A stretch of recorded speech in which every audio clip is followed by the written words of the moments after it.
All right. Good morning, everyone. Thank you for joining us for today's Planning Commission meeting. Today's date is August 24th, 2022, and the time is 9:30 a.m. Today's meeting is completely remote via Zoom. There are a couple of ways to participate in today's meeting. If your computer is equipped with a microphone, it is recommended that you participate via the Planning Commission Zoom meeting link, which is posted on the Planning Department's homepage at sccoplanning.com. Alternatively, if your computer is not equipped with a microphone, you may provide comment by telephone. The call-in number is 669-900-6833. The collaboration code is 814-8152-8029. Again, this information is posted on the Planning Department webpage. If you forgot the phone number or the web link, it is there. All right, a little more information about how the meeting will go. During key points in today's meeting, time will be provided for members of the public to provide their testimony. Speakers will be muted until called on to speak. I will ask participants who wish to provide testimony to either remotely raise their hand by selecting the hand icon on the Zoom link, or if calling in by telephone, by remotely raising your hand by pressing *9. I will call on participants by either your name or the last 4 digits of your phone number. If you're participating via the Zoom link, when I call on you to speak, you'll see a pop-up on your screen that asks you to unmute. Please accept the pop-up and state your name for the record and provide your testimony. If you're calling in via telephone, you must unmute yourself by pressing *6. And I will remind folks of these instructions as we move into the public hearing. If at any time you're having difficulty connecting to the meeting today, we do have support staff with us, Michael Lamb. You can email him anytime and he will let me know to pause the meeting so that we can make sure that you're connected. His email is michael.lamb, L-A-M, @santacruzcounty.us. So he'll be checking his email periodically today, and he's on standby and ready to assist. All right, so those are the instructions. Appears we are situated. I see our commissioners are with us today.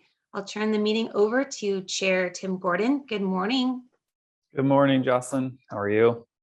Great, thank you. Great, thank you. Good morning, commissioners and members of the public and everyone else listening. Today is August the 10th, and we're going to start our Planning Commission hearing. It is now 9:33, and we can call this meeting to order. Wanted to start with a roll call, if we could, please, Ms. Drake. All right. Commissioner Dan? Here. Commissioner Lazenby? Here. Commissioner Shepard?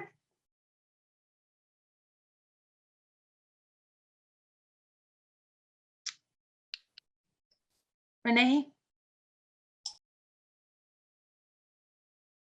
I'm here. Can you hear me? Yes, thank you. Commissioner Violante? Here. And Chair Gordon? Here, thank right. you. Thanks. Quick housekeeping item. Just wanted to put out there early on that we're going to take a 30-minute lunch break at 11:30 today. So wherever we are in the agenda, we're just going to take a quick pause right when we get to 11:30 and take a lunch break. That being said, we can move on to additions and corrections to the agenda. Do we have any today, Ms. Drake? Yeah, this is posted on the agenda on the website, but I just wanted to remind everybody that that might be listening today that the item number 6 has been removed from the agenda today. That is the appeal of 22702 East Cliff Drive. That project will be re-noticed in the future when we return to the Planning Commission with that item, probably in October, it's looking like. And then I have another correction actually to the agenda, which is to item number 7, the growth goal item. That correction is that on the posted agenda and the advertised agenda, the description for that item was incorrectly incorrectly reflects a recommended growth goal of 0.25%. That number should be corrected to 0.5%. And so I wanted to make that correction to that agenda item. And I think policy staff will reiterate that in their presentation as well. And there are no further corrections. Okay, great. Thank you so much. Are there any members of the commission that would like to declare any ex parte communications today? Okay. Commissioner Lazenby? No, I have none. Okay, thank you. All right, great. Hearing none, we can move on to agenda item number 4, oral communications. This is the time when members of the public have the opportunity to speak on items that are not on the agenda today. Ms. Drake, do we have any members of the public that would like to speak at this time? Yes, and if we could get 2 minutes on the timer for these comments. I see that we have one hand raised. Phone number digits 2915. Good morning. Please state your name for the record. You have 2 minutes.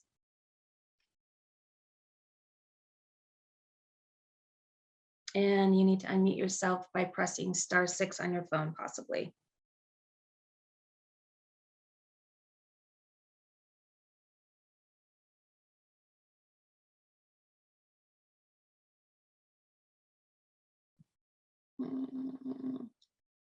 Caller with the last 4 digits 2915. If you wish to make a comment, please unmute yourself. You have 2 minutes. Oh.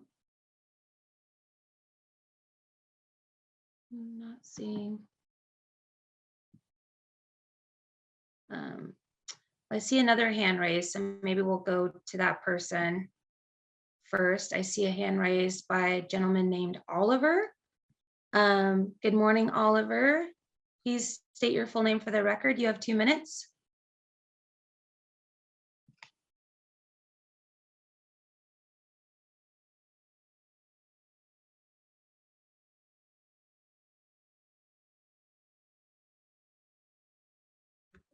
Oh, good morning. Good morning. Hello, please state your name for the record. My name's Oliver Carter. Good morning.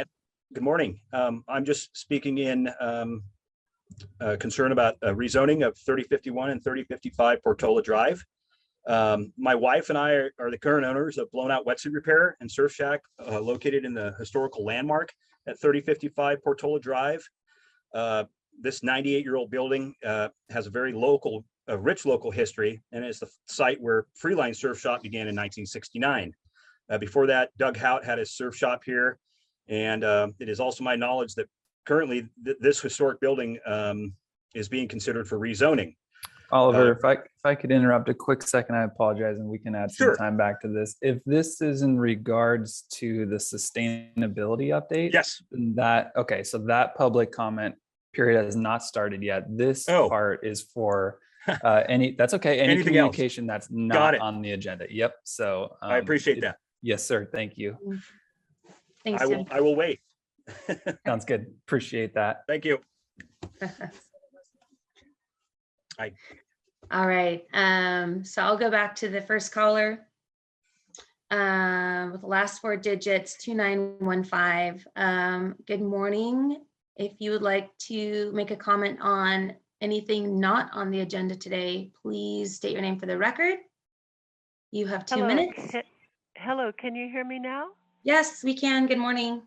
Excellent, thank you. I was pressing *6 madly many times, and it just didn't work. So this time the announcement came on that the host would like me to unmute myself. So thank you for connecting that ability for me. Sorry about that. Good morning. This is Becky Steinbrunner. I live in rural Aptos, and I have a couple of comments. One is that I had some difficulty in finding the access information for today's meeting. It is not on your agenda, and I would like to ask that it be put on your agenda. Sorry. agenda masthead, I had to go to the planning department's homepage and scroll down and find it there. So I request that for future better public access and more expedient, that all connection information, including the code *9 to raise your hand. That's not there, but we've all gotten used to this, so I start trying that, and it worked to raise my hand, but it's not anywhere in the planning commission's or planning department's notification. So that's my first request. The second request has to do with the upcoming water issues in our county, and I do note that that is still a big issue in the county's growth goal. But apart from all of that, I want to let you know that there are major restrictions in water permitting coming down the pike. Governor Newsom issued an executive order N-7-22 that will require any new wells and possibly repairs of existing wells to be reviewed, first of all, by a geohydrologist that will authorize and put their name on a statement that the well will not affect neighboring wells. That's going to be hard to get somebody to do. And then second of all, those permits have to be reviewed by the appropriate groundwater agency group. So the County Environmental Health Water Resources Department has developed a form and a rudimentary process, but this is a big deal. The other thing I want to let you know is that yesterday... Becky, I might interrupt. We appreciate the comment. We're over time. And so we appreciate your feedback and input, and thank you so much. Okay. Are all comments today going to be reduced to 2 minutes? No, it's 2 minutes for general comment, 3 minutes for comments under the public hearing items. Okay, very good. Thank you. Thank You're you. welcome. Okay, let's see. I'm seeing. Let's see.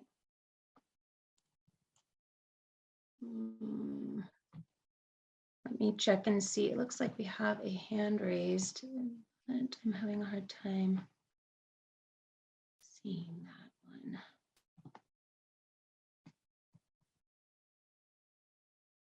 one.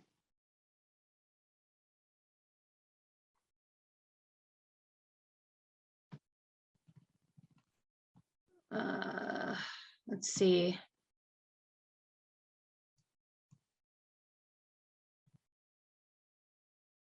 Bear with me for a second. It appears we have a hand raised, but I'm not able to locate it here.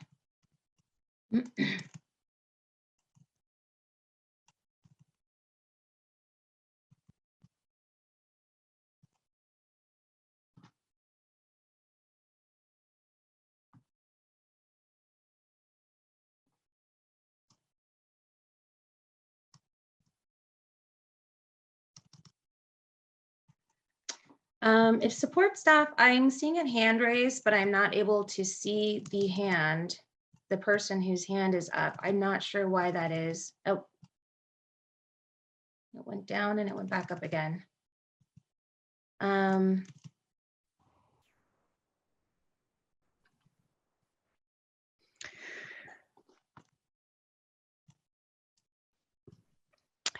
Jocelyn, I see Mando Morlos has a hand raised. Can you see that? Thank you for that. If you scroll all the way up on the attendees. I am not seeing that person. But thank you for that. Let's call on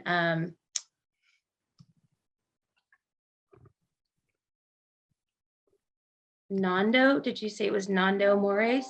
Okay. Mando Morlos. Mande Morlos. Okay. Good morning, Mando. Will you please restate your name for the record? And you have. Good morning, everybody. This is Mondo. Can you all hear me? Yes. Okay. I'll keep this quick here. If I understand correctly, this is the meeting about the general plan. Yes, but the public comment period for the sustainability update will be later in the meeting. This is the time for folks to provide comment on anything not Outstanding. on the agenda. Okay, so this is a once in a generation opportunity for us to try to make our community better. And I just found out about this meeting yesterday. So as important as this is with housing and transportation, agriculture, I mean, the list goes on and on, code modernization, I'm hoping that you guys can get together with the local media, the Sentinel and the Pararoni and such, so that you can make an announcement so that those of us in the public can have more time to prepare for this, so we can give you guys some better feedback. And that's all I gotta say. Thank you. Thank you. Jocelyn, could I comment? Sure. I just wanted to say that this will go before our meetings. We have one more meeting on this and then we'll be through, but it is going to all go to the board. So everything's online and you can view it there, but you can also appear at the hearings next time and in front of the board. So there still is time for your input and comments.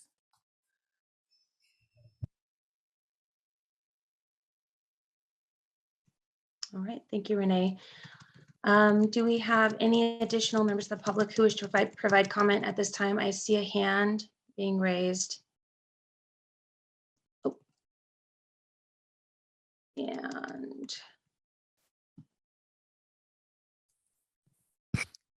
Hi, my name is Andrew. good morning, Andrew. Please state your name for the record. Oh, yeah, Andrew Paolini. I live in Boulder Creek. I just want to raise my hand. Just building off what the last commenter said, in terms of making these meetings more available to the public, I understand that making it online is intended to make it more available, but I think the times, I understand that like the planning commission, you know, they have like a work from like 9 to 5, right? But but like having it 9:30, I think that tends to limit who can participate in these meetings. A lot of people who may be young people who are working or students, or in general, people who had just 9:30 a.m. on a weekday is often, I think, it restricts the people who can participate to mostly, say, retired people or others who can afford to take time off. And that's one thing I'd note about like making this more accessible to the public at large.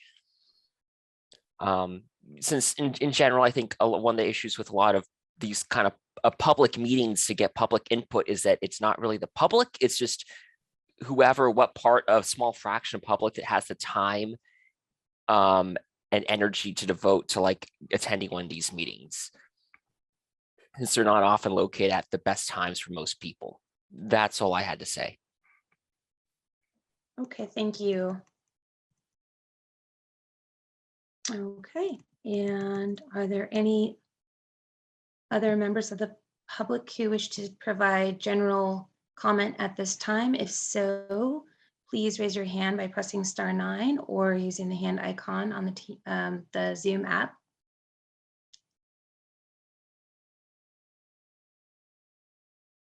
Okay.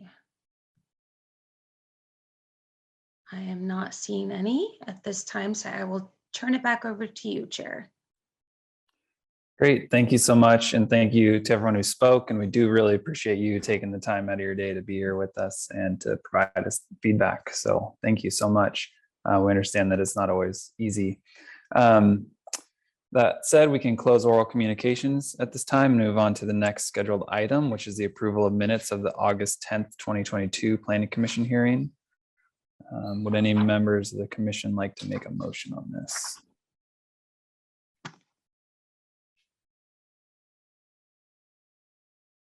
Commissioner Lazenby, I will move to adopt or approve. Thank you, Commissioner Lazenby. I'll second that. And a second from Commissioner Dan. Thank you so much. All of those in favor of this, please say aye. Aye. Aye. Aye.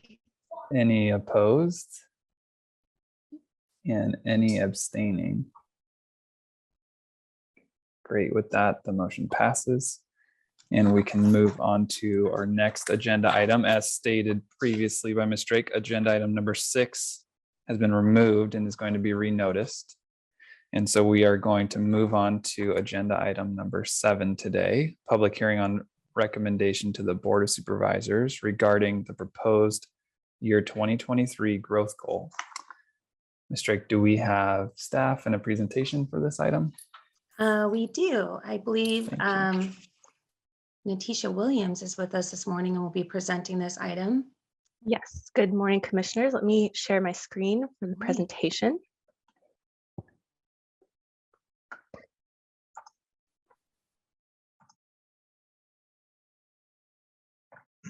Okay, can everyone see the presentation? Yes. Great, okay. So good morning, commissioners. My name is Natisha Williams. I'm a senior planner for the Community Development and Infrastructure Department. And today I'm here to talk about the year 2023 growth goal. The county's growth management system was instituted in 1979, following the adoption of Measure J, to address the resource and public services impacts of population growth in Santa Cruz County. As part of the growth management system, each year the county is required to set an annual growth goal for the upcoming year that it represents a fair share of the state's growth. The 2023 growth goal report is before you today for consideration. And before we get started, I wanted to kind of reiterate what Jocelyn had mentioned, to note that there was an error in the published agenda for this item. The agenda incorrectly stated that a 0.25% proposed growth goal for the year 2023, when in fact it is, we're proposing a 0.5% growth goal. And we'll discuss this in more detail later in the presentation.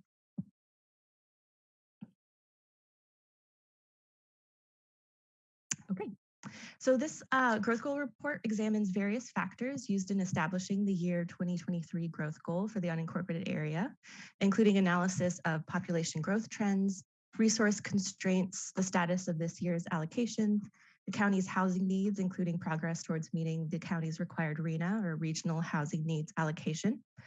It also includes a review of demolition permits and density bonus projects approved in the past year, as well as an ADU annual report. And this year's report also includes a discussion on the pipeline of current subsidized affordable housing projects, as well as the continued impacts of recent state law on the county's growth management system. So as the growth goal report notes, the unincorporated area of Santa Cruz County had an estimated negative 3.2% growth rate last year. And all jurisdictions in the county, except for the city of Santa Cruz, also saw around a negative, around a 3% negative population decline, which is a stark contrast to the year before when populations were up about 1% everywhere in the county, except for the city of Santa Cruz, which saw a population decrease of about 11%. And these big population shifts in recent years are really closely tied to the COVID-19 pandemic and the stay-at-home orders, particularly in regards to the student population at UC Santa Cruz. The county as a whole has seen declining population totals in recent years with a 0% growth in 2021. And the state population actually decreased for the second year in a row by 0.3% in 2021. Population estimates for cities and unincorporated counties are determined using the housing unit method by the Department of Finance, which means that the number of new units constructed each year plays a really large role in determining the annual population estimates. The DOF also notes that the state's unprecedented negative growth rate in the last couple of years is the result of a few major factors, including continuing declines in natural increase as baby boomers age, and natural increase meaning births minus deaths, as well as continuing declines in foreign immigration that have been accelerated by recent federal policy and delays in the process, as well as the continued increased number of deaths associated with the COVID-19 pandemic. In addition, there's been a decrease in domestic or increase in domestic outmigration. So while population has steadily grown in the state of California and county as a whole, Since the mid 20th century, population growth in the unincorporated area has had a slightly different trajectory. As shown in Figure A, the unincorporated area's population grew rapidly in the 1960s and 70s, surpassing growth rates in the state and the county as a whole. But growth rates declined in the following decades, and population actually decreased in our area between the 2000 and 2010 census year. But despite these recent declines that we just talked about from the year-to-year population estimates reported by the DOF, the 2020 census data actually shows that overall the unincorporated county population is actually on the rise, with an average annual growth of 0.2% over the last decade, and a total increase of about 2,400 people since 2010. The growth goal also summarizes the current status for the 2022 residential building permit allocations. And this year, 26 allocations have been granted as of July 1st. And if demand continues at the current rate, 52 allocations will be granted by the end of the year. And this is higher than last year when we saw only 21 building permit allocations granted as of July 1st, 2021.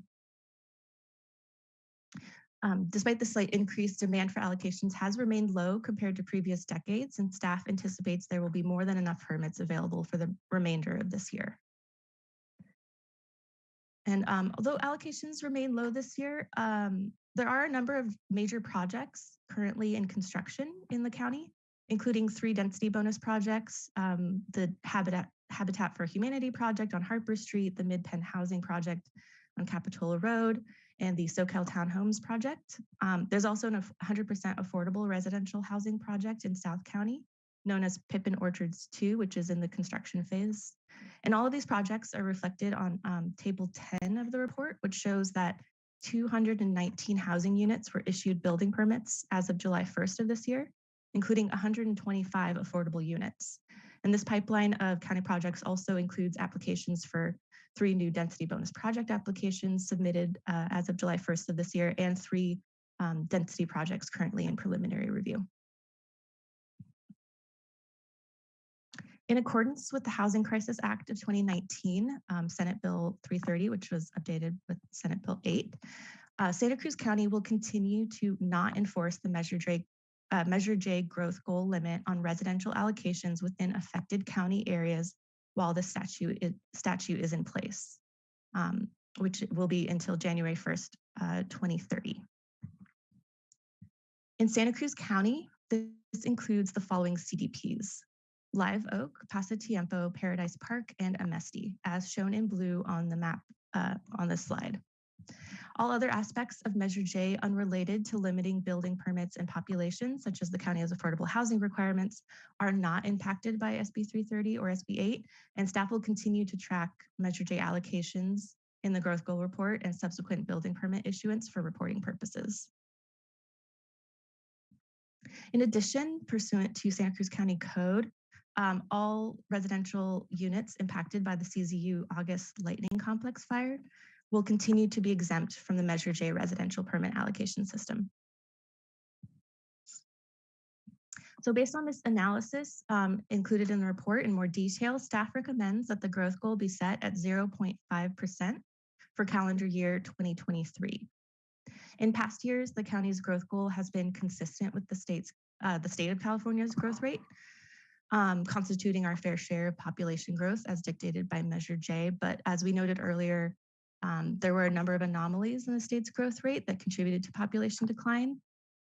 And moreover, census data indicates the population in the county has actually grown over the past decade. And AMBAG projections show that this steady increase is likely to continue. In addition, the number of housing projects currently in the county's permitting pipeline, as well as the elevated permit activity seen in recent years, point to a potential increased demand for market rate permits that may continue through next year. And it's also important to consider that state legislation continues to refine state housing and ADU laws and pass additional bills aimed at streamlining housing permits and increasing infill development, such as Senate Bill 9, which will allow up to 4 units to be built on an existing single-family lots. In light of all of this, staff is recommending a 0.5% growth rate for calendar year 2023. This growth rate would result in an allocation of 256 market rate units available for the year 2023. And allocations would be distributed between the urban and rural areas at a 75 to 25% ratio in order to recognize the greater potential for infill development in urban areas. The 2023 Growth Goal Report also recommends, as in previous years, that the unused market rate allocations from 2022 be carried over to 2023 in accordance with Policy 3.2 of the General Plan Housing Element. So this would result in a projected total of 334 market rate residential building permit allocations available for 2023. And staff has found that establishment of the 2023 growth goal is exempt under CEQA, the California Environmental Quality Act, and a notice of exemption has been prepared. And so with that, staff therefore recommends that the Planning Commission, one, conduct a public hearing on the proposed year 2023 growth goal, adopt the attached resolution, Exhibit A, recommending a year 2023 growth goal of 0.5% for the unincorporated portion of Santa Cruz County. And 3, recommend the filing of the CEQA Notice of Exemption, Exhibit B, with the clerk of the board. This concludes the presentation, and I'm happy to answer any questions. Thank you so much, Ms. Williams. We really appreciate that. It's always so helpful to hear it said and get some clarification along the way. So right now I'll just bring it back to the commission and see if anyone had any questions they'd like to follow up with on this topic.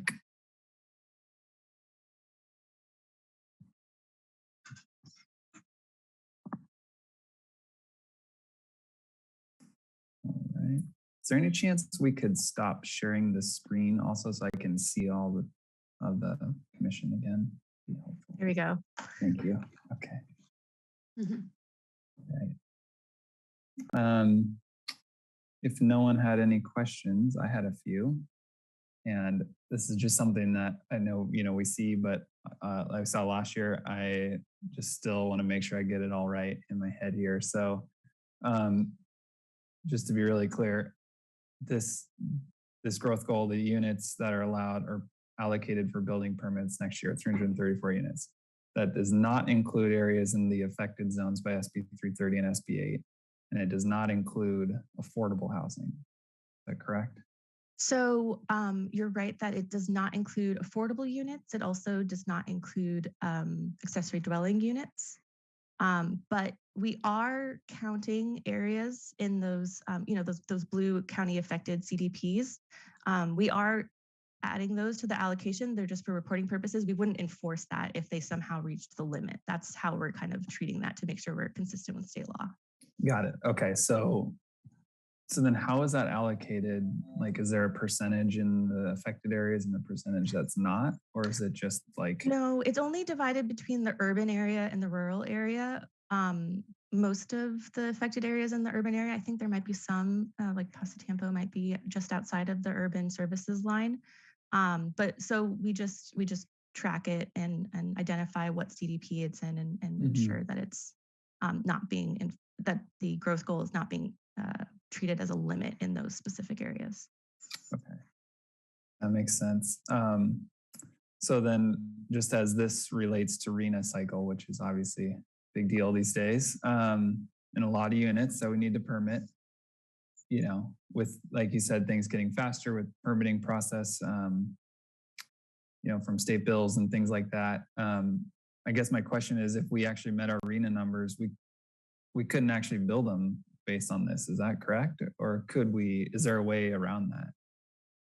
So our RENA numbers for the rest of this cycle, let me get the exact number. I believe it's less than the recommended growth goal for this year. So we're just looking at market rate permits, just as a reminder. So if you look at the market rate permits that we have for the remainder of the cycle, it looks like we are, so there's a total of 570 that remain for this RENA cycle, including 266 market rate units. So this growth goal allows for us to meet it within the next year. And it would, Yeah, so Okay, that not makes acting as a sense. limit. And then on the next cycle, will the arena numbers, because they're going to go up substantially, and correct me, does the next cycle start after next year? I believe it starts after 2023, but I think I'll hand it off to Stephanie to talk a little bit more about the upcoming arena cycle. Okay, Good morning, commissioners. good morning. Stephanie Hansen, Assistant Director in CDI. Um, the, the thing that we don't want the growth goal to do is unnecessarily limit growth. And so staff monitors the numbers as we go along the way, especially as we get toward the end of the year. If we think that, boy, we might be actually, for the first time since like the 70s or 90s, build more than we had predicted. And in that case, there is an option for staff to return to the board to ask them to increase the number of units. So with the changes going into place with the state law initiatives, and maybe not next year, but the year after, with some of the sustainability update changes we're making, we're hoping to see those numbers increase, and the growth goal would logically be higher to accommodate that. If that makes sense. We don't necessarily look at the arena and go, okay, we need like 800 units every year, and then set the growth goal that way, because we're not convinced that a lot of jurisdictions are going to be able to meet those arenas. You know, the numbers are extreme. Sure. Yeah. Okay. That makes sense. And so I appreciate that. That cleared it up for me. I didn't have any other questions. So I'm not sure if anyone else did, or we can move on to public comment if no one else had any further questions.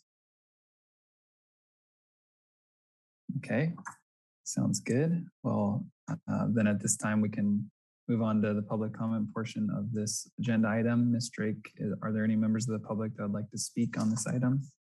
It looks like so. If we could get 3 minutes on the timer, that would be great.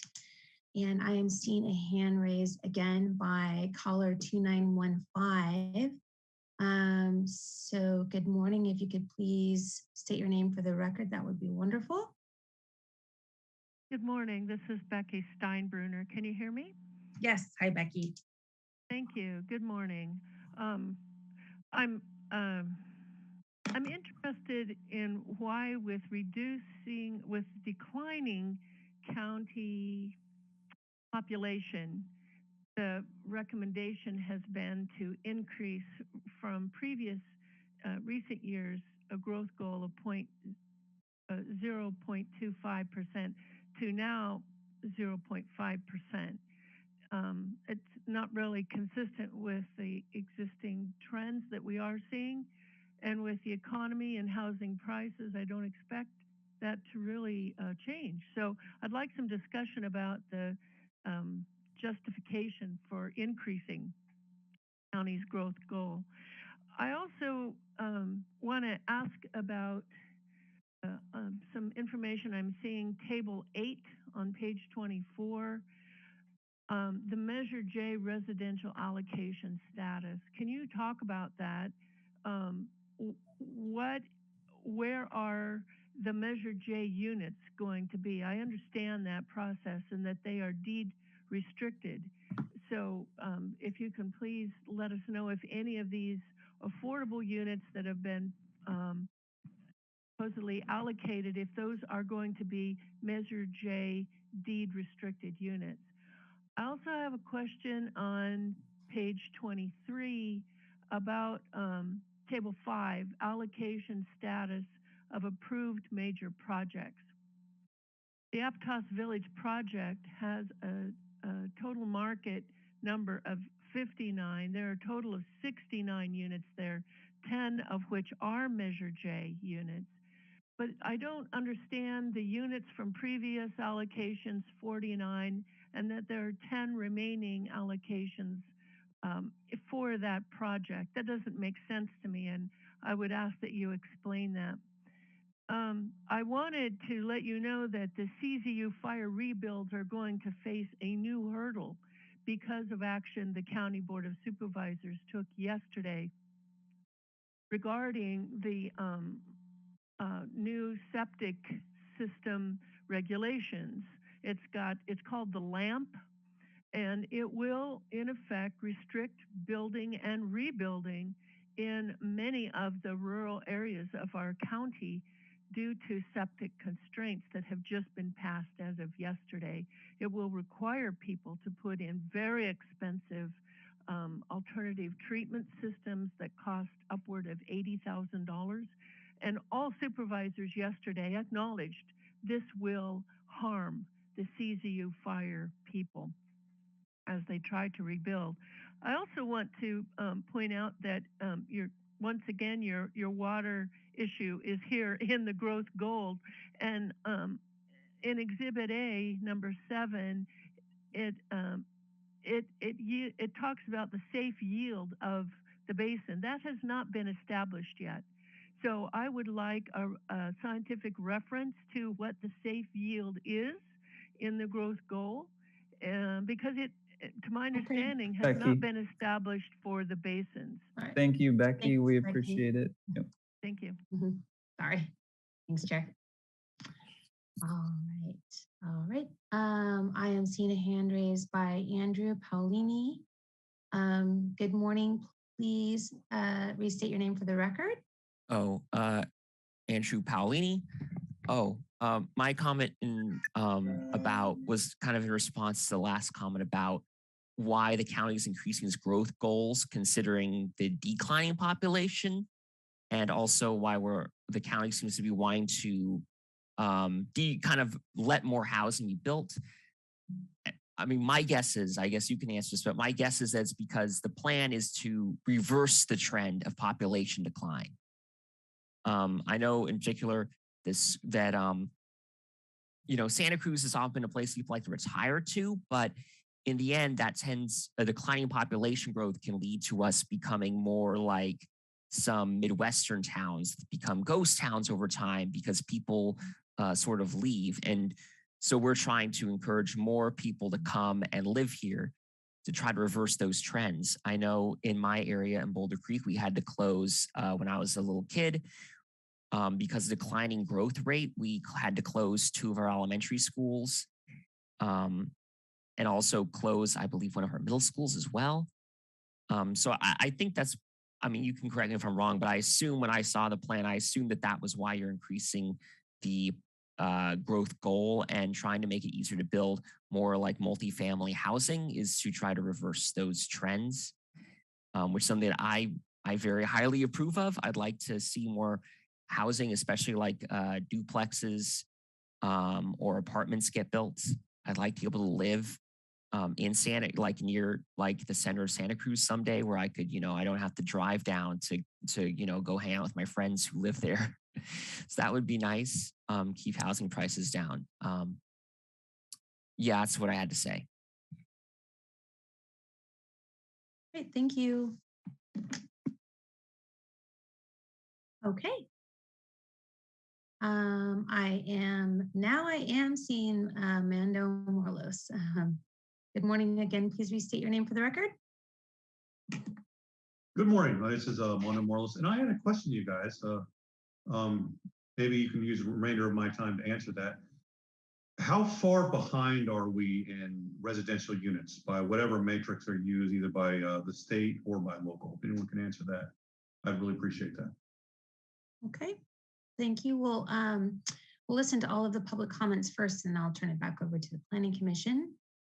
Are there any additional members of the public who wish to speak on this item? If so,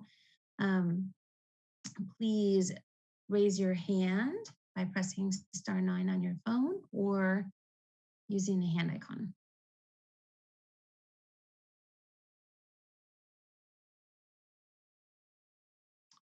All right, I'm not seeing any. Chair, I'll turn it over to you. Okay, great. Well, thank you everyone for your comments. We really appreciate it. And this time we can close the public comment and bring it back to the commission for discussion. And I'd like to open it to any commissioners to ask any other questions or comments. And, if at some point I'd love to hear some of the responses on some of the public questions as well. Maybe we could start there unless another commissioner had really wanted to go first. Okay, let's do that. One question in particular, a couple people asked was, why are we raising the population growth? And if you could just explain that, that'd be helpful. I'll take a crack at that. Natisha can follow up with numbers. The growth goal, the way we kind of project the units, is designed to reflect the way we see the trends moving. Yes, there has been a decline for various reasons. It's been an unusual couple of years with COVID in particular. However, for the reasons that Natisha explained in the presentation, we have a number of pipeline projects that will come into permitting. We anticipate that the initiatives out of the state that are designed to start to increase housing will start to take effect. So there's a lot of factors that go into, whether we see things continuing to go down or increasing. We don't see that the decline will continue if some of these factors really come into play. So we would probably never recommend a negative growth goal to the Planning Commission or the board because we really don't want it to restrict our ability to build in any way. So 0.5 is pretty low, and we did have it in the past 2 years. We had 0.25, reflecting about as low as we can go.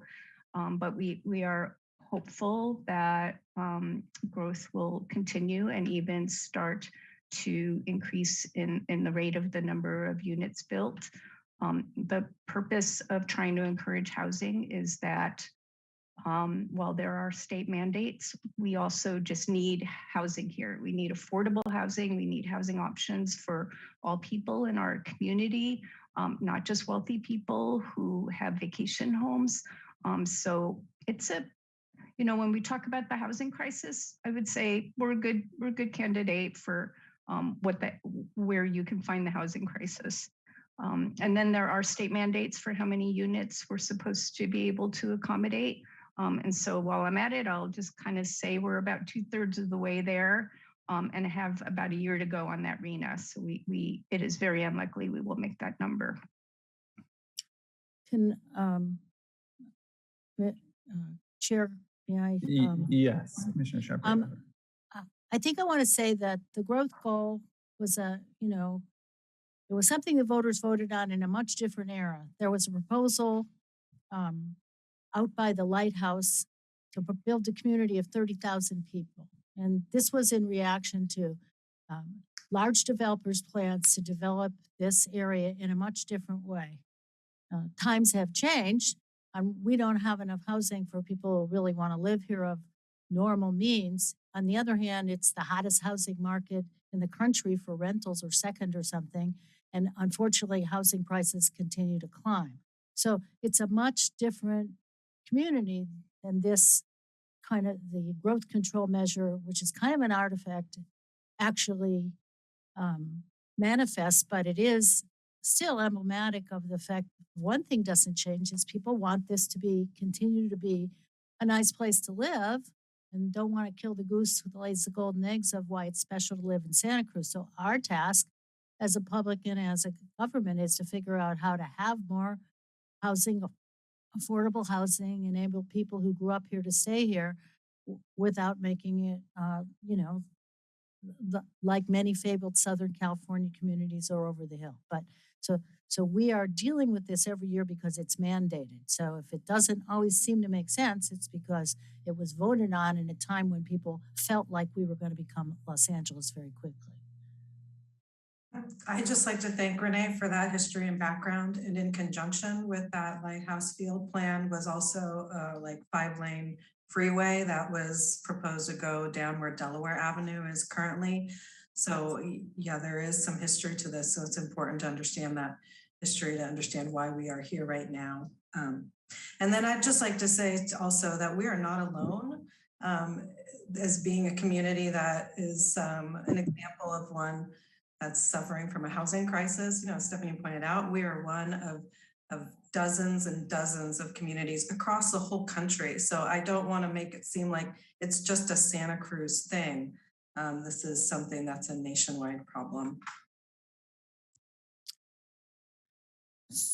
Very good. Thank you, everyone, for that input. That was really beneficial for me.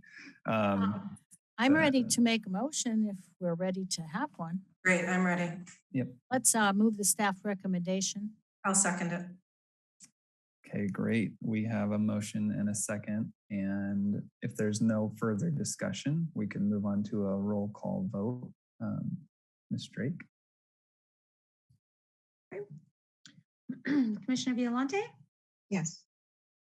Commissioner Shepherd? Yes. Commissioner Lazenby? Yes. Commissioner Dan? Yes. And Chair Gordon?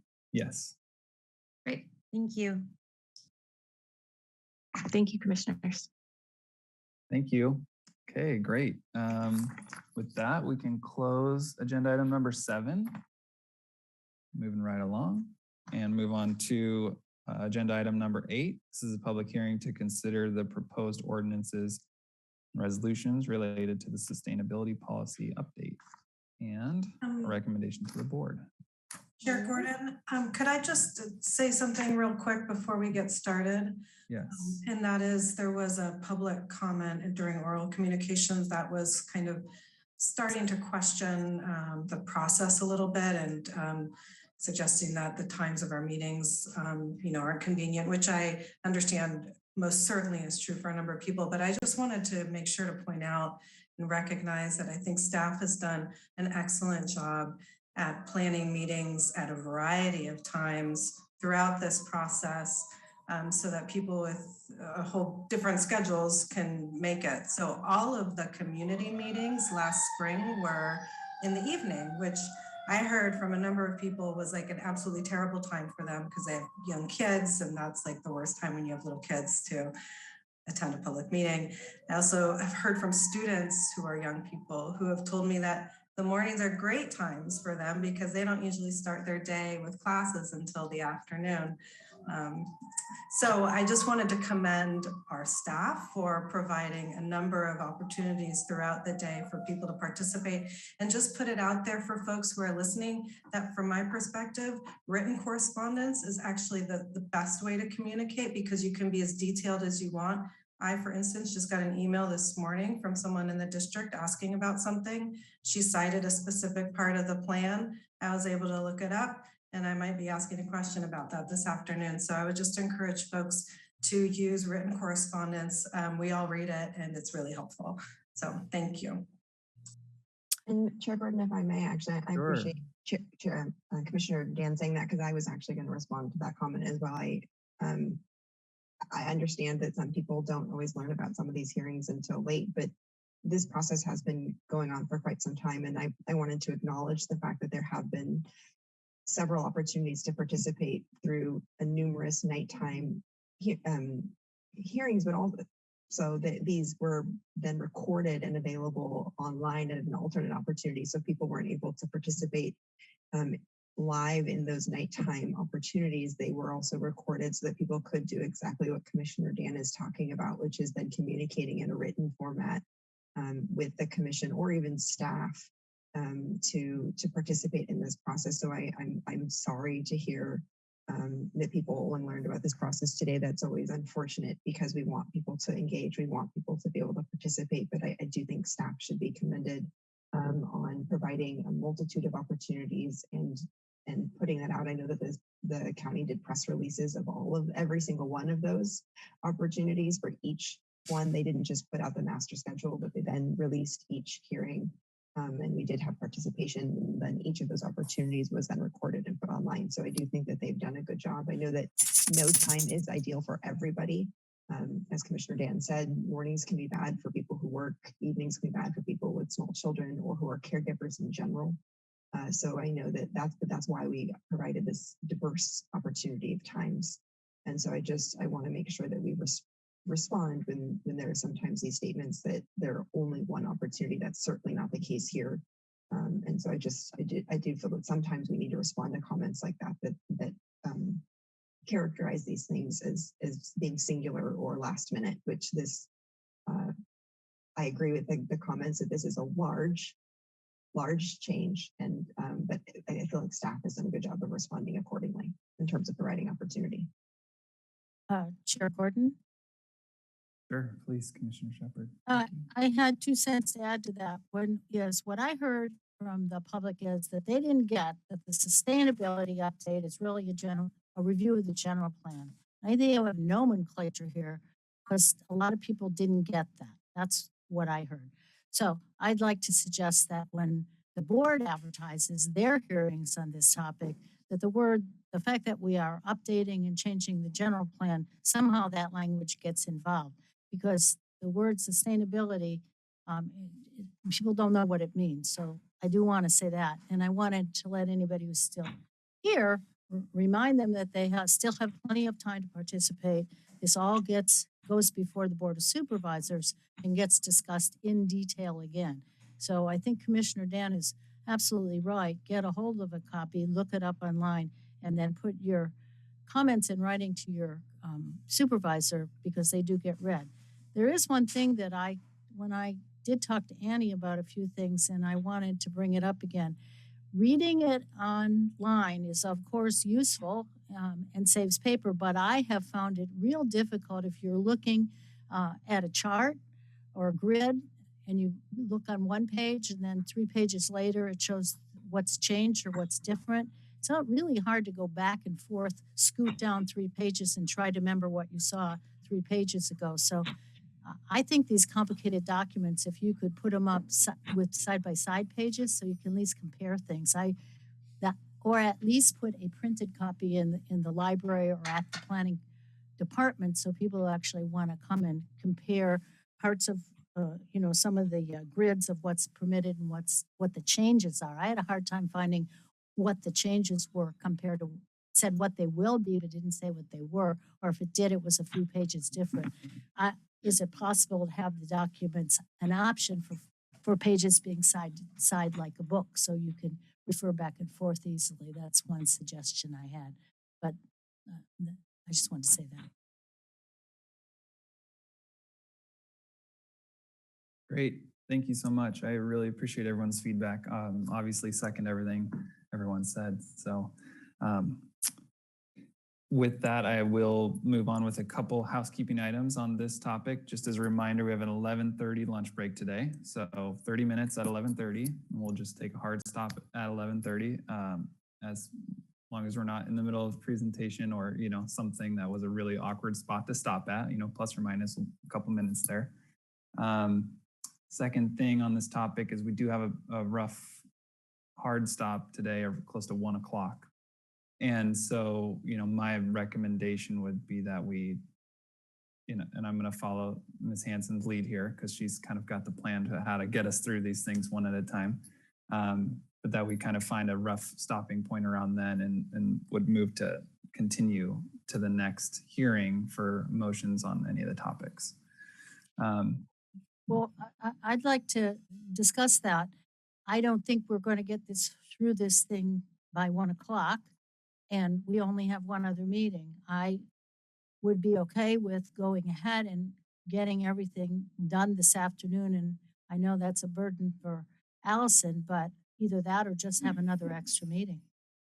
I don't see how we can get everything done in one meeting in September.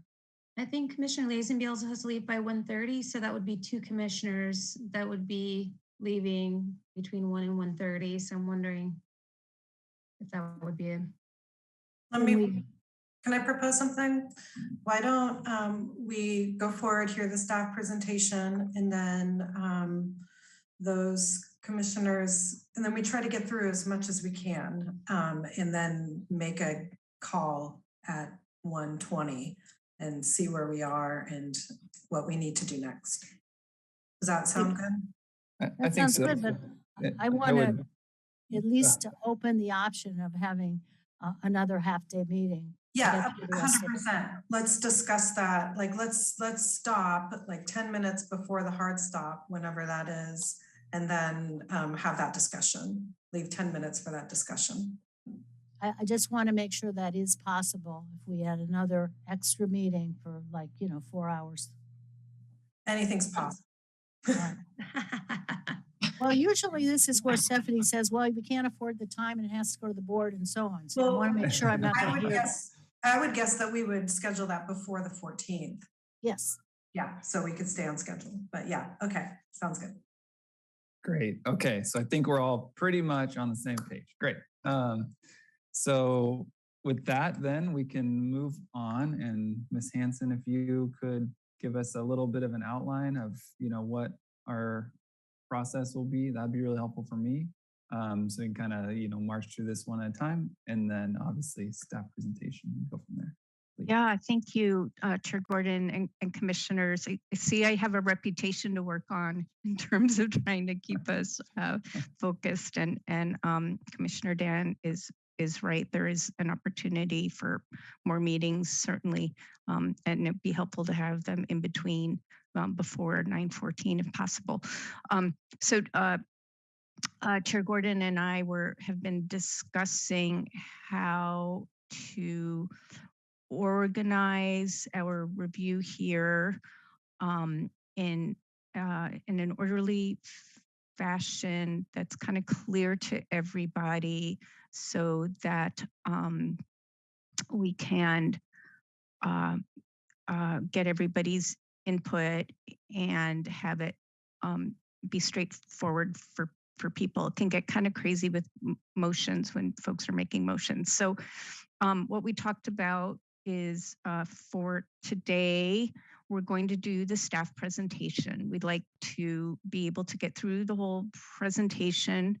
And then what we're recommending to the chair is that before any commission comment, we open the public hearing and hear from the people who are attending and waiting, especially with such a large project. We want to make sure that the people who have taken time to be here can have their input, and don't have to return and aren't required to kind of come back at a later date when they've been waiting for hours. So we're recommending that we go right to public comment, and then we can have commission discussion after that.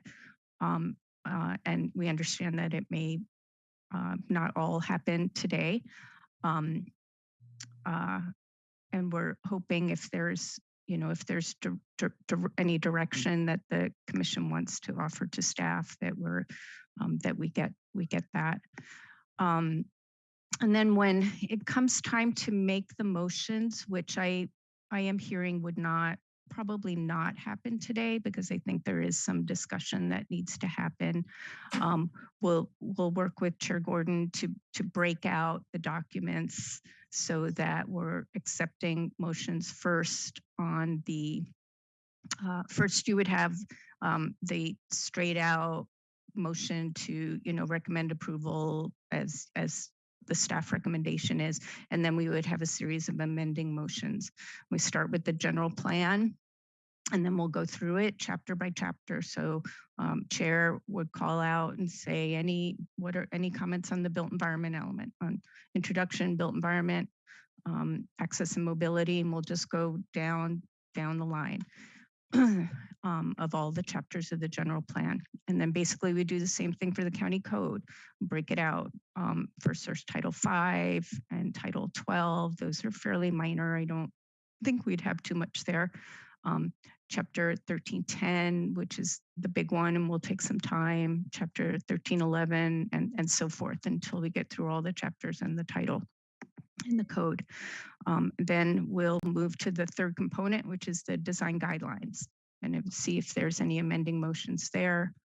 Then the fourth component would be map amendments and see if there's any motions there.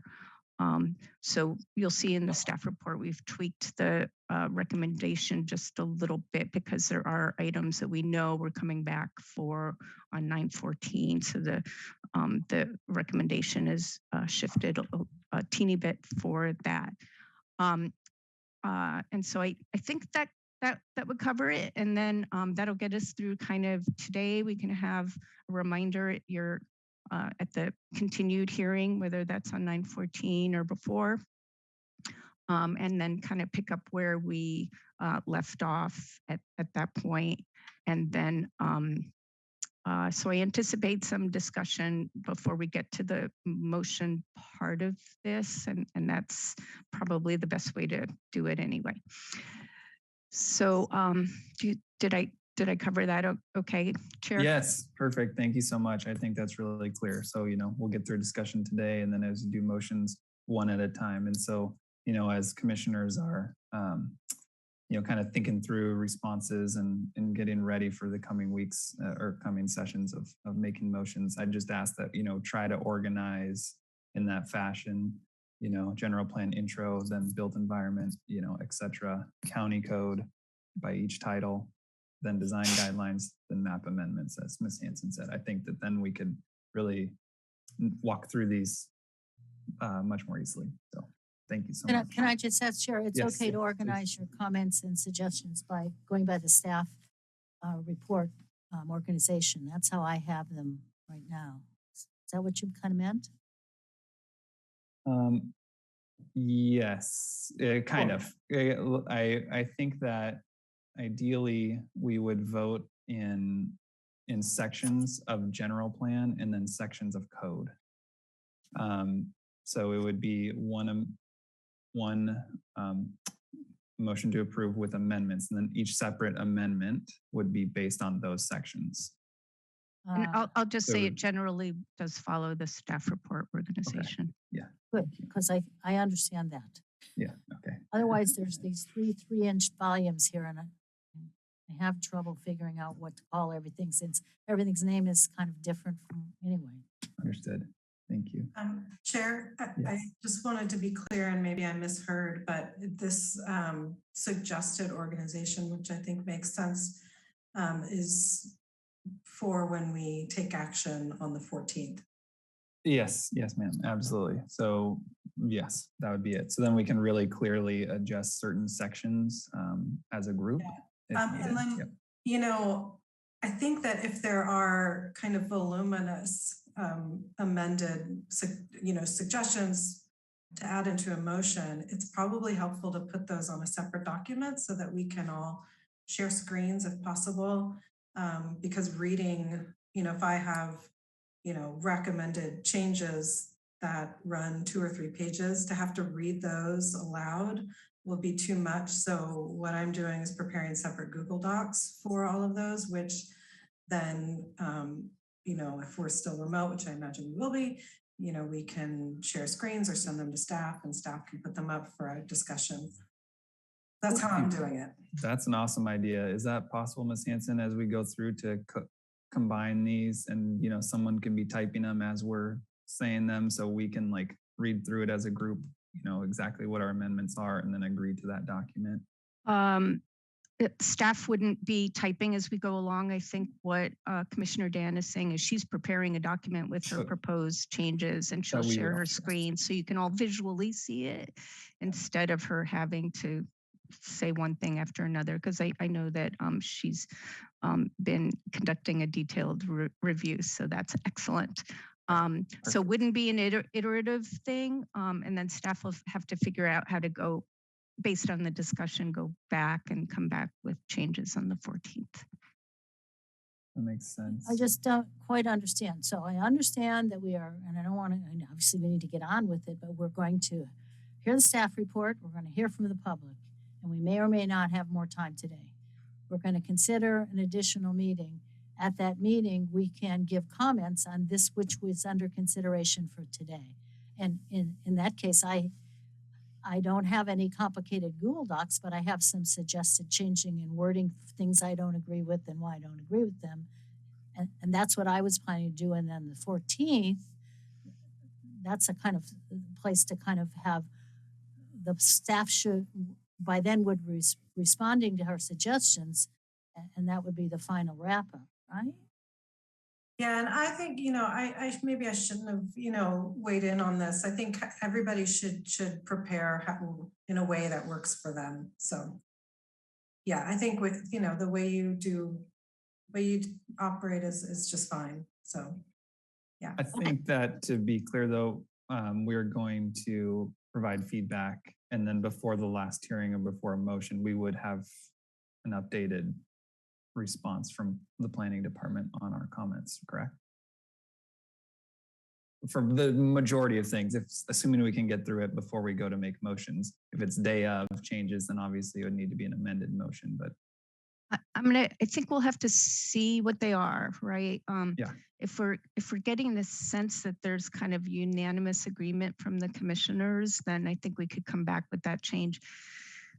There may be some items that the commission doesn't agree on, and in that case, we would ask the commission to, make the motion, and then we'll see how the votes go, and then so it's going to be probably a little bit of a mix. If it's real clear cut, we can bring it back, and then but if it's something that we're seeing people may have differing opinions on, then that'll need to be motion driven, so there's a vote on them.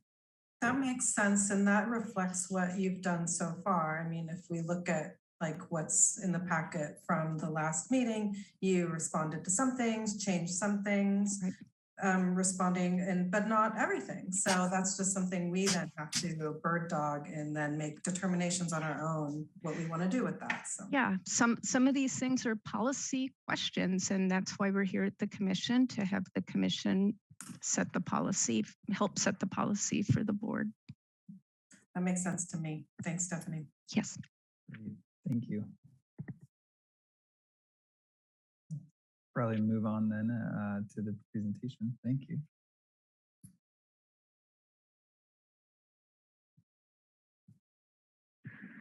Okay, I'll get us started today. Welcome everybody. We're very excited to be here at the first hearing. And we'll talk a little bit about the public outreach that we've conducted so far. I know for some people this is new, but as Commissioners Dan and Violante mentioned, it has been somewhat extensive. So I'll be presenting today, and with me today also presenting is Daisy Allen and Annie Murphy, both senior planners. We also have Anais Schenk, who is our transportation planner. Natisha Williams is with us on deck. She's sharing her screen and helping the project with the presentation. Also with us today are Stephanie Strelo and I think Catherine Wade, who are with DUDEC, who prepared the environmental impact report and can help us if there's any questions about that report. Okay, so a little bit of organization here. We'll begin with a review of the background, goals, and outreach for this project, follow by an overview of the general plan amendments. And then, as we've been talking about, the county code amendments and the design guidelines, the map amendments, and then we'll just do a quick overview on the final environmental impact report as well. For today's discussion, we're going to be fairly focused on the changes that we've made since the original draft documents have come out in February. These are meant to reflect changes that staff saw, as well as Planning Commission comments that we've received along the way. As always, we encourage folks to visit the project website to view the changes. The new ones are highlighted in yellow on the documents, and also the all of the presentations and community meetings that we have had over the last months are also posted on the project website. We'll show the link for that as we move along here. Okay, so a little bit more background. The sustainability update, which is a regulatory and policy update to our general plan and county code, has 4 main components. There's amendments to the general plan, which includes our local coastal program, amendments to the county code, which implements the general plan. There are new county design guidelines that are proposed, and then there are amendments to the land use and zoning maps, and we'll discuss each of these components in more detail as we go along in this presentation. The sustainability update has several project goals. The first one is to implement the Sustainable Santa Cruz County Plan, which was a planning study accepted by the board back in 2014. The project also aims to streamline and update and modernize our development codes. And that incorporates the code modernization effort that began in 2013. When you put these things together, we are hoping to implement a vision for more sustainable urban communities. The amendments primarily deal with our urban areas. The project also addresses projected growth. Santa Cruz County, like all jurisdictions, is required under planning law to plan and accommodate for a certain amount of population, housing, and economic growth. So the update of the general plan is a 20-year document, has a 20-year planning horizon from 2020 to 2040. And finally, consistency with newly adopted county plans and state legislation, regional plans also informs the project. Planning law requires that jurisdictions reflect and be consistent with a variety of state laws, as well as the regional plans for the area and the California Coastal Act for jurisdictions like ours that are near the coast. So, a little bit about the outreach that has been done so far. This is a multi-year process, and the draft documents were released back in February of this year. And last week we updated them to reflect the new changes that we've talked about and the Planning Commission's feedback so far. The new drafts include some minor changes that are kind of more cleanup items, as well as items from the Planning Commission, as I mentioned, and feedback from the public too. We're including additional staff analysis and input from other agencies. All substantive changes are shown in underline and strike through and highlighted in yellow. Outreach for the sustainability update builds on previous visioning and public meetings that were originally completed for the Sustainable Santa Cruz County Plan, which had a variety of community meetings and was really a visioning process for our urban areas. There were also several meetings that were conducted from 2011 through 2015 related to modernizing the code. Our website for the project was launched in 2020 and provides access to all the documents, as well as summaries, fact sheets in English and in Spanish, provides a variety of opportunities to comment on the project and the documents. Includes a project survey that people can take. And as of August 5th, we've received 155 surveys back.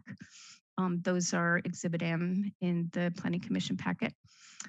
The project website also includes a public comment portal, which provides an open forum. So far, we've received more than 100 written comments, and those are included in your packet as Exhibit L. We've done a social media campaign and email outreach, which has been extensive, reaching over 3,000 members of the community with every email. This list also includes the stakeholders and groups and local agencies and community organizations and those folks who have commented and reached out to us. We had 7 community meetings this spring that focused on various topics. Community meetings had over 160 attendees, and recordings of the meetings are also available on the project website. Between May and August of this year, we conducted 10 study sessions at a variety of county commissions to review major updates proposed for the project and identify recommended changes. There were 4 here at the Planning Commission, but also we visited the Housing Advisory Commission, the Latino Affairs Commission, the Agricultural Policy Advisory Commission, and a couple of different bodies at the Regional Transportation Commission. And so that's a little bit of background on our outreach. And with that, I'm going to hand it over to Daisy, who can begin the discussion on the general plan. Okay, great. Thank you, Stephanie. So the amendments to the general plan include updates to 5 chapters. Chapter 1, the introduction, has been rewritten to focus on sustainability and to align with recent local, regional, and state planning efforts. Chapter 2, land use, has also been rewritten and has been renamed the built environment element, and it integrates the existing general plan Chapter 2, land use, and Chapter 8, community design, with a focus on residential and commercial development. The built environment element and the related code updates were reviewed at the Planning Commission study session on June 8th, for anyone looking for more information about that. Chapter 3, circulation, has been renamed the access and mobility element to reflect a focus on movement of people rather than movement of vehicles. This chapter and related transportation regulations were reviewed at the Planning Commission study session on June 22nd. The concepts in the built environment element are strongly linked to transportation concepts in access and mobility in order to focus new development along transportation corridors and to promote the goals of sustainable development. The project also partially amends Chapter 5, the conservation and open space element, renamed agriculture, resources, and conservation. Changes to this chapter focus on substantive updates to agricultural policies, updates to policies for groundwater, timber, and other resources to ensure consistency with state law and to implement best management practices. Partial amendments are also proposed for Chapter 7, Parks, Recreation, and Public Facilities, to be consistent with the park's strategic plan and to ensure that county facilities are adequate to accommodate projected growth. Changes to these chapters were reviewed at the August 10th and June 22nd Planning Commission study sessions, respectively. The general plan glossary and appendices have also been updated to align with updates to these 5 chapters of the general plan. And all the draft general plan chapters, as well as the glossary and appendices, are available on the project website, as Stephanie mentioned. The remaining 3 general plan chapters will not be updated as part of this project. Those chapters include Chapter 4, Housing, which is scheduled to be amended in 2023, Chapter 6, Public Safety, which was amended by the board in 2020 based on commission recommendations and is currently pending certification by the Coastal Commission, and Chapter 9, which will now be Chapter 8, Noise, which was amended in 2019. So then now we'll go ahead and explain several key substantive changes that have been made to the draft general plan amendments based on feedback received from the public and from the Planning Commission since February of this year. The staff report provides a detailed analysis of all of the substantive changes, and they're all highlighted in yellow in Exhibit F of your packet, as Stephanie mentioned. And although not all the topics will be included in this presentation, we're happy to talk about any other changes the Commission would like to discuss today. Okay, so there's a couple of key changes to note on the built environment element since the public draft was initially released in February. Regarding residential development and density, staff received a lot of comments about the new proposed land use designations. the new proposed land use designation, residential urban high flex, and the associated RF zone district. This designation and zone district have been updated to allow ground floor commercial development in order to address the concern about the potential loss of commercial land uses on sites that are zoned RF along commercial corridors, such as Portola Drive. Staff did stop short of requiring ground floor commercial uses in the RF district in order to maintain flexibility for developers and to keep the focus in this district on the provision of housing. Staff is not proposing changes to the proposed density range of 22 to 45 units per acre in residential urban high flex. Comments were received that this density was too high, and comments were also received that it is too low. This indicates to staff that the proposed density may be about right for the highest density residential district in the community at this time. When the Sustainable Santa Cruz County Plan was developed, an early estimate of the maximum density that could be achieved in this district was 60 units per acre. However, a maximum density of 45 units per acre encourages developers wishing to achieve higher densities to incorporate affordable units and pursue the density bonus program. Note that for the RF zone district, staff is proposing updates to open space and floor area ratio standards, which I'll discuss a little bit later when we get into the county code portion of this presentation.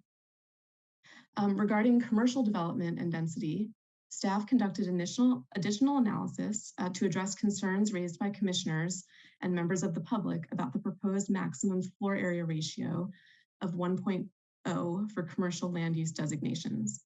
The concern was that this FAR was too low to support the intensity of development needed, particularly for housing in mixed-use projects and for projects with underground garages or podium parking, which is an above-ground parking garage with commercial or residential development above. Staff found that for commercial developments with surface parking, a maximum floor area ratio of 1 is generally sufficient because the square footage required for parking, it becomes the limiting factor for development. However, staff is proposing 2 updates to commercial FAR to accommodate cases where the required parking square footage is reduced. And these updates would apply to mixed-use projects as well. So the first update would be increasing FAR from 1 to 1.5 for all commercial land use designations except industrial, in order to ensure that FAR does not limit commercial development for projects where surface parking requirements are greatly reduced. And then secondly, for projects that accommodate at least 75% of their parking with a multi-story garage, underground garage, or podium parking, those projects would now be exempt from maximum FAR. So that would ensure that FAR is not a limiting factor to development of those types of projects, and that aligns with the proposed policies and design guidelines promoting these various alternatives to surface parking lots. And then finally, as a result of coordination with coastal staff on the draft built environment element, staff made 2 key policy updates. The policy regarding conversion of coastal priority uses was updated to address each use separately and add more specificity as to what criteria would allow for such a conversion. And staff is continuing to coordinate with coastal staff on this policy, and it may be tweaked further as that coordination continues. And then secondly, it was determined that it will not be possible to update policies related to the existing memorandum of understanding between the County Coastal Commission and City of Watsonville regarding development west of Watsonville without considerable coordination between the MOU parties and an update to the MOU itself. So for that reason, the existing general plan policies and programs regarding this MOU have been retained and moved to a new objective within the built environment element.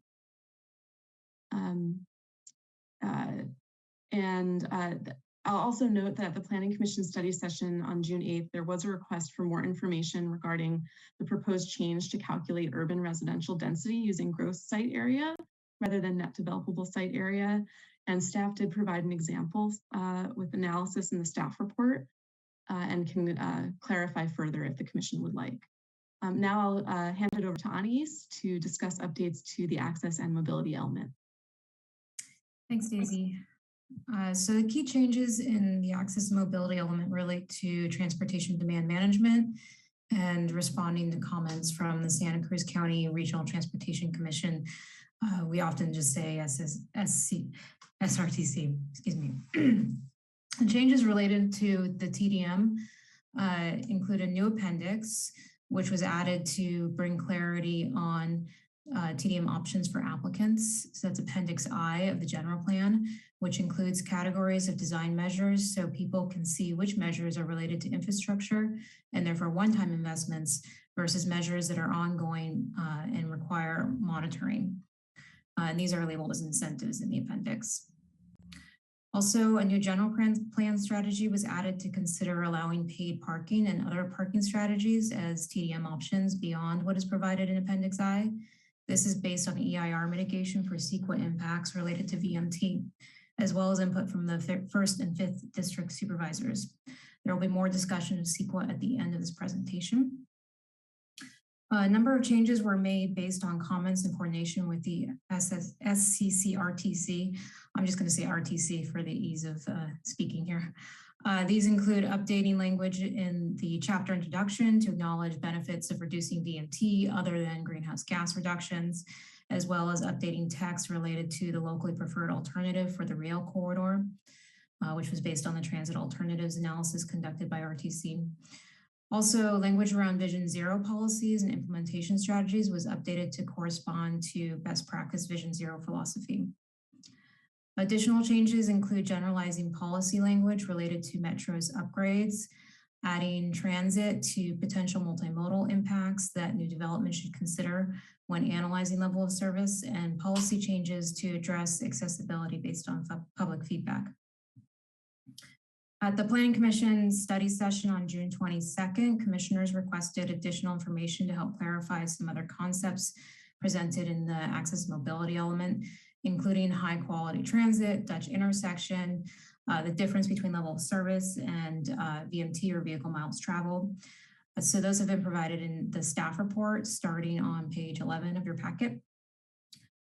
During that study session, planning commissioners also requested clarity on the Portola Drive streetscape concepts that are analyzed in the EIR and to what extent and how they will be implemented.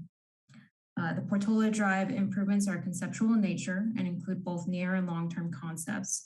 Before these concepts can be implemented, there would need to be further engineering and design to provide more detail than the draft concepts provide. Projects would need to be added to the capital improvement program and grant funding would be required. The streetscape concepts are referenced in the access and mobility element and Appendix J of the general plan. Appendix J is the appendix that includes future roadways and intersection improvements. The commission may consider an amendment to this appendix to further analyze improvements related to the Portola Drive streetscape concepts. And staff also recommends removal of the term adopted in the introductory language to the appendix. So now I'm going to pass it back to Annie to talk about the ARC element. Thank you, Anise. Changes have been made to policies in the agricultural, natural resources, and conservation element related to agricultural land and visual resources to address comments from your commission. Regarding agricultural policies, both your commission and the Coastal Commission were concerned that amendments allowing for the expansion of water and sewer districts to serve CA parcels were overly broad and could lead to the conversion of agricultural land. In response, policies have been amended in coordination with the Water Resources staff to clarify that water and sewer districts could be expanded to serve CA parcels only where necessary to serve existing development with failing septic systems or with wells that do not meet state drinking water standards. Staff did discuss with Water Resources the idea of limiting the size of service lines or requiring a non-access strip around these lines. However, Water Resources staff was concerned that these amendments may inhibit the ability to extend service where needed and believes that the proposed language provides appropriate safeguards for agricultural land. Regarding the placement of new water and sewer lines on CA land in the coastal zone, previous amendments that would have allowed new water and sewer lines to serve public facility uses on CA have been deleted. The provisions allowing the placement of water and sewer lines to recharge groundwater or reduce saltwater intrusion has also been updated to apply only to areas served by the Pajaro Valley Water Management Agency, or PV Water. PV Water supplies recycled water to parcels in the district, including CA parcels, in order to reduce saltwater intrusion and recharge the groundwater, which is essential both to protect public health and the long-term viability of commercial agriculture. Policy language has also been amended to clarify that hookup to trunk lines may be permitted where necessary to provide water and sewer service to CA parcels where otherwise allowed in the general plan. Moving on now to public and quasi-public uses on CA land. In response to Planning Commission comments from the August 10th study session, as well as Coastal Commission comments regarding the conversion of commercial ag land to accommodate public quasi-public uses, staff has proposed additional amendments to protect commercial agricultural land and ensure consistency with the Coastal Act. These changes have been provided as replacement pages to your packets with changes highlighted in green. The previous general plan draft included a new general use category of public quasi-public use that would be allowed on both CA and A parcels, intended to accommodate a variety of essential public facility uses.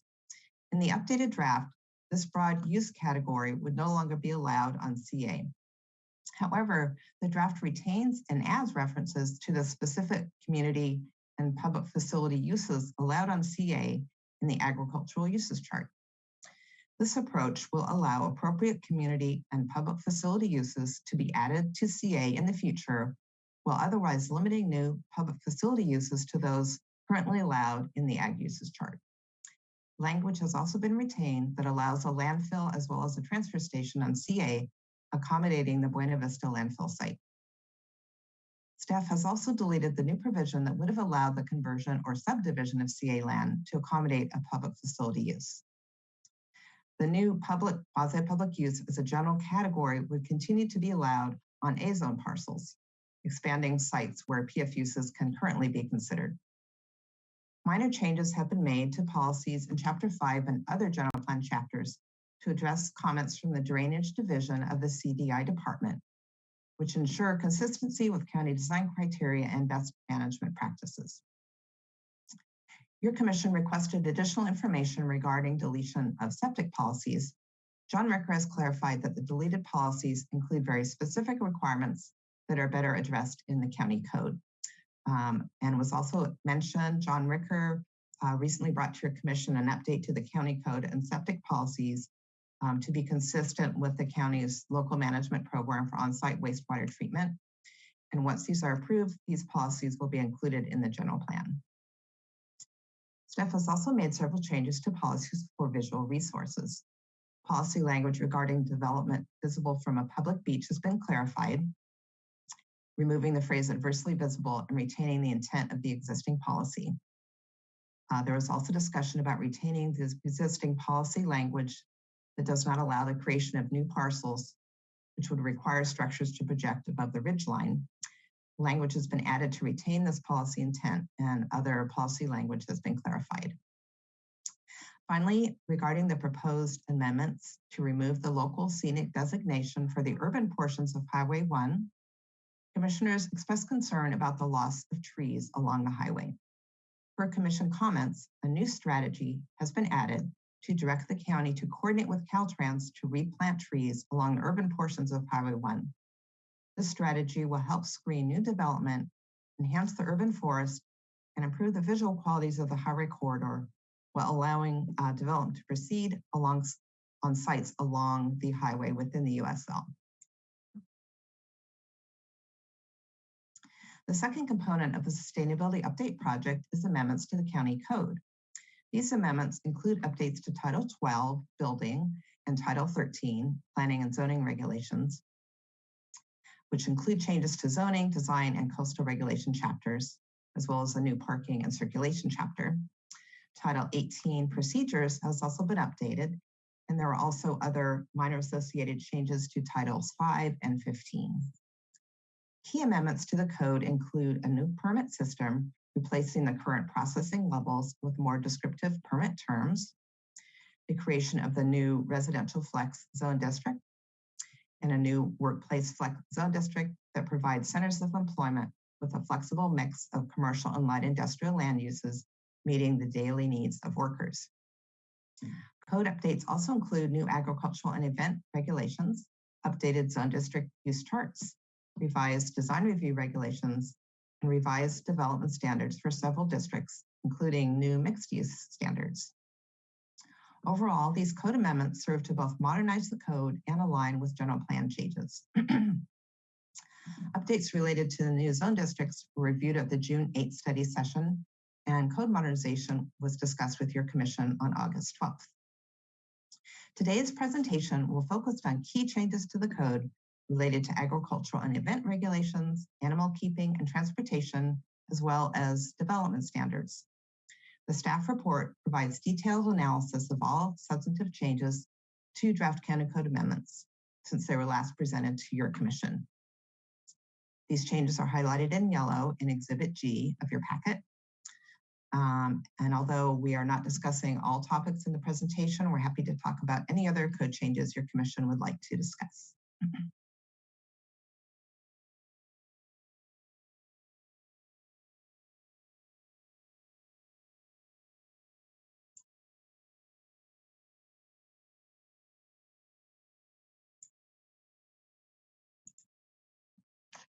Regarding changes to agricultural regulations, the Coastal Commission commented that amendments allowing new or expanded ancillary uses should include standards to limit the conversion of agricultural land.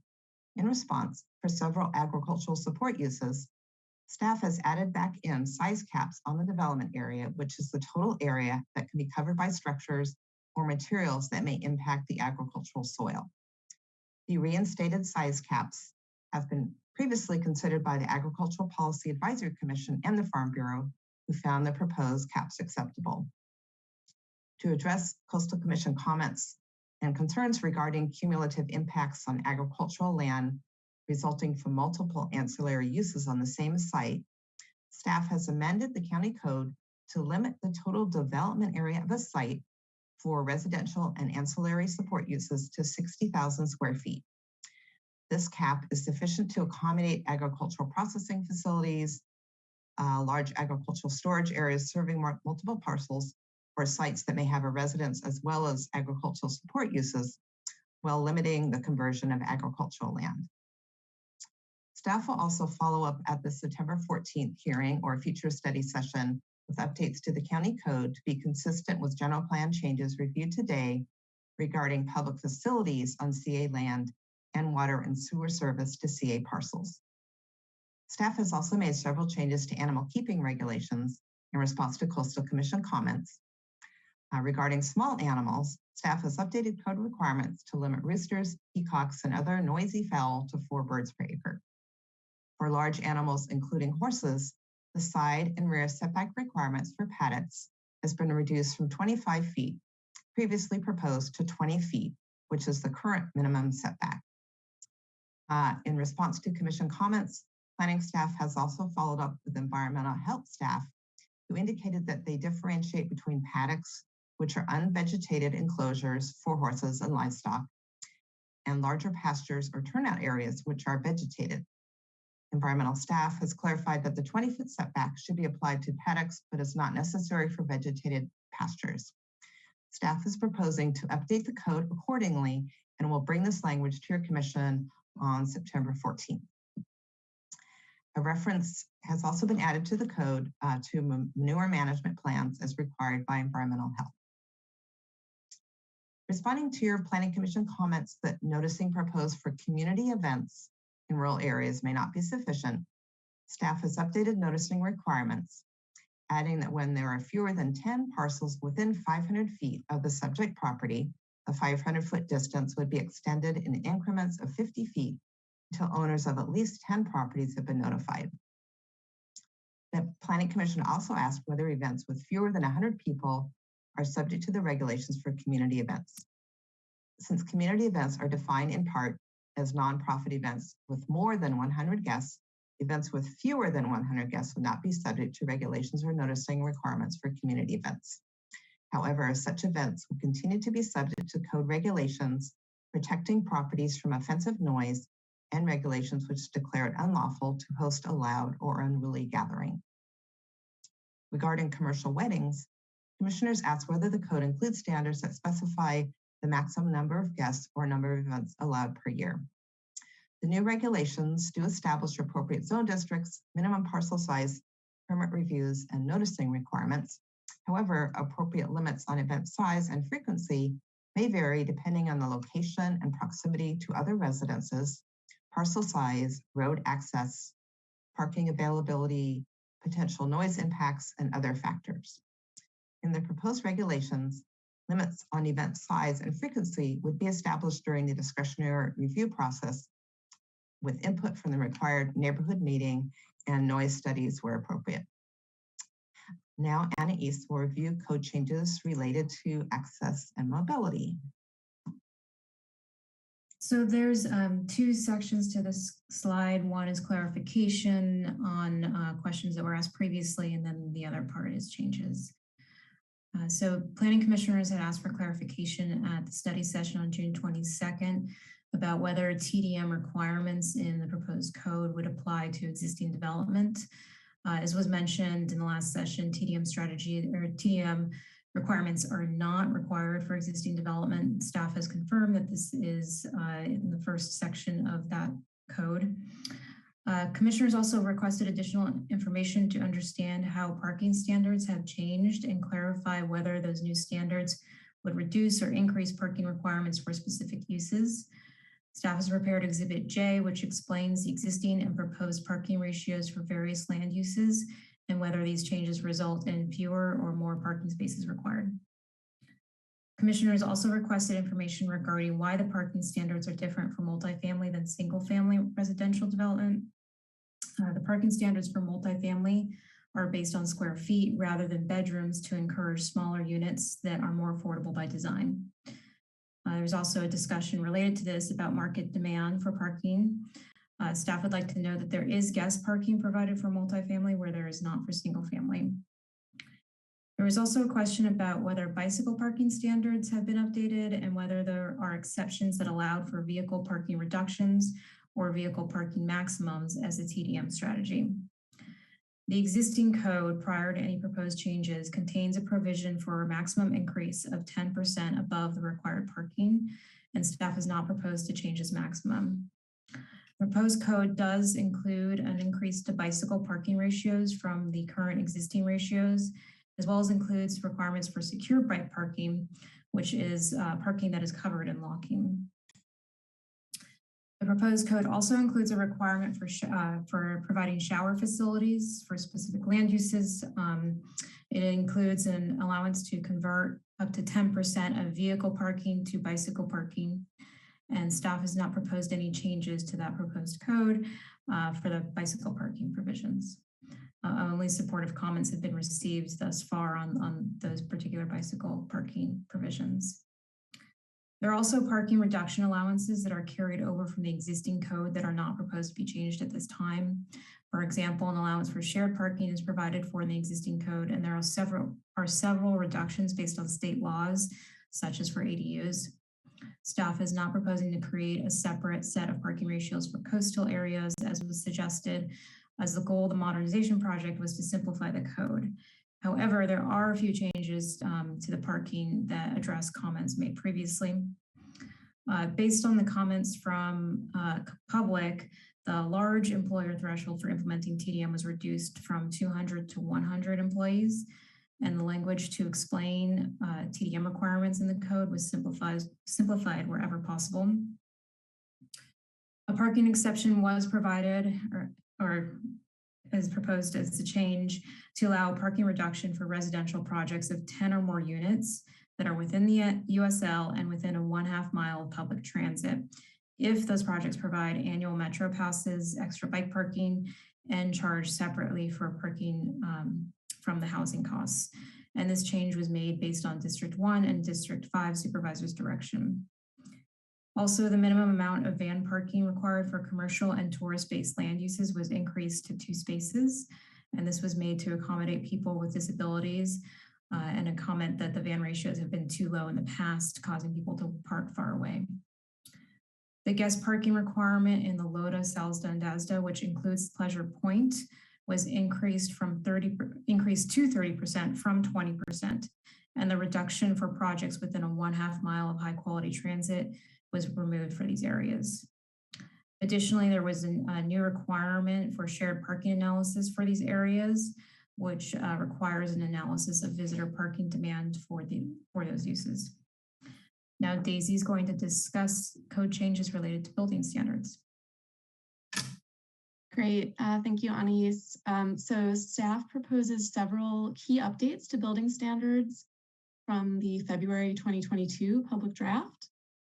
In response to commissioner questions and after coordinating with development review staff, the shading study requirement has been added back into Chapter 1311 to align with current practice and ensure that shade considerations are accounted for during design review. Also, for commercial districts, FAR, floor area ratio, has been increased from 1 to 1.5 in alignment with the update to the general plan that I discussed earlier. And then finally, several updates are proposed to standards for the residential flex zone district. First, as explained earlier in reference to the built environment element of the general plan, staff proposes that commercial uses should be allowed on the ground floor of the RF district. Second, in response to comments encouraging higher allowed density in the RF zone, staff proposes to increase the FAR allowed, which will help developers achieve the intended densities while not increasing the density range or height or lowering parking standards. Staff analysis indicates that for projects with surface parking, parking standards will continue to be the limiting factor in achieving the higher end of the density range. The RF zone district is intended to provide smaller, affordable by design units, and therefore the FAR standard of 1.1 provides an important check on development of large luxury units in the RF zone district, especially in cases where parking standards are waived or reduced. For this reason, staff proposes an FAR standard of 1.1 for developments less than 30 units per acre and 1.5 for developments equal to or greater than 30 units per acre, which ensures that FAR is not a limiting factor for the projects that are higher density using density bonuses. In addition, similarly to commercial districts, an exception to FAR standards for RF developments is provided for projects with underground multi-story garage or podium parking in order to encourage those more efficient alternatives to surface parking lots. And then third, based on additional analysis, staff proposes to increase the minimum open space requirement from 10% to 15% of gross site area for the RF district.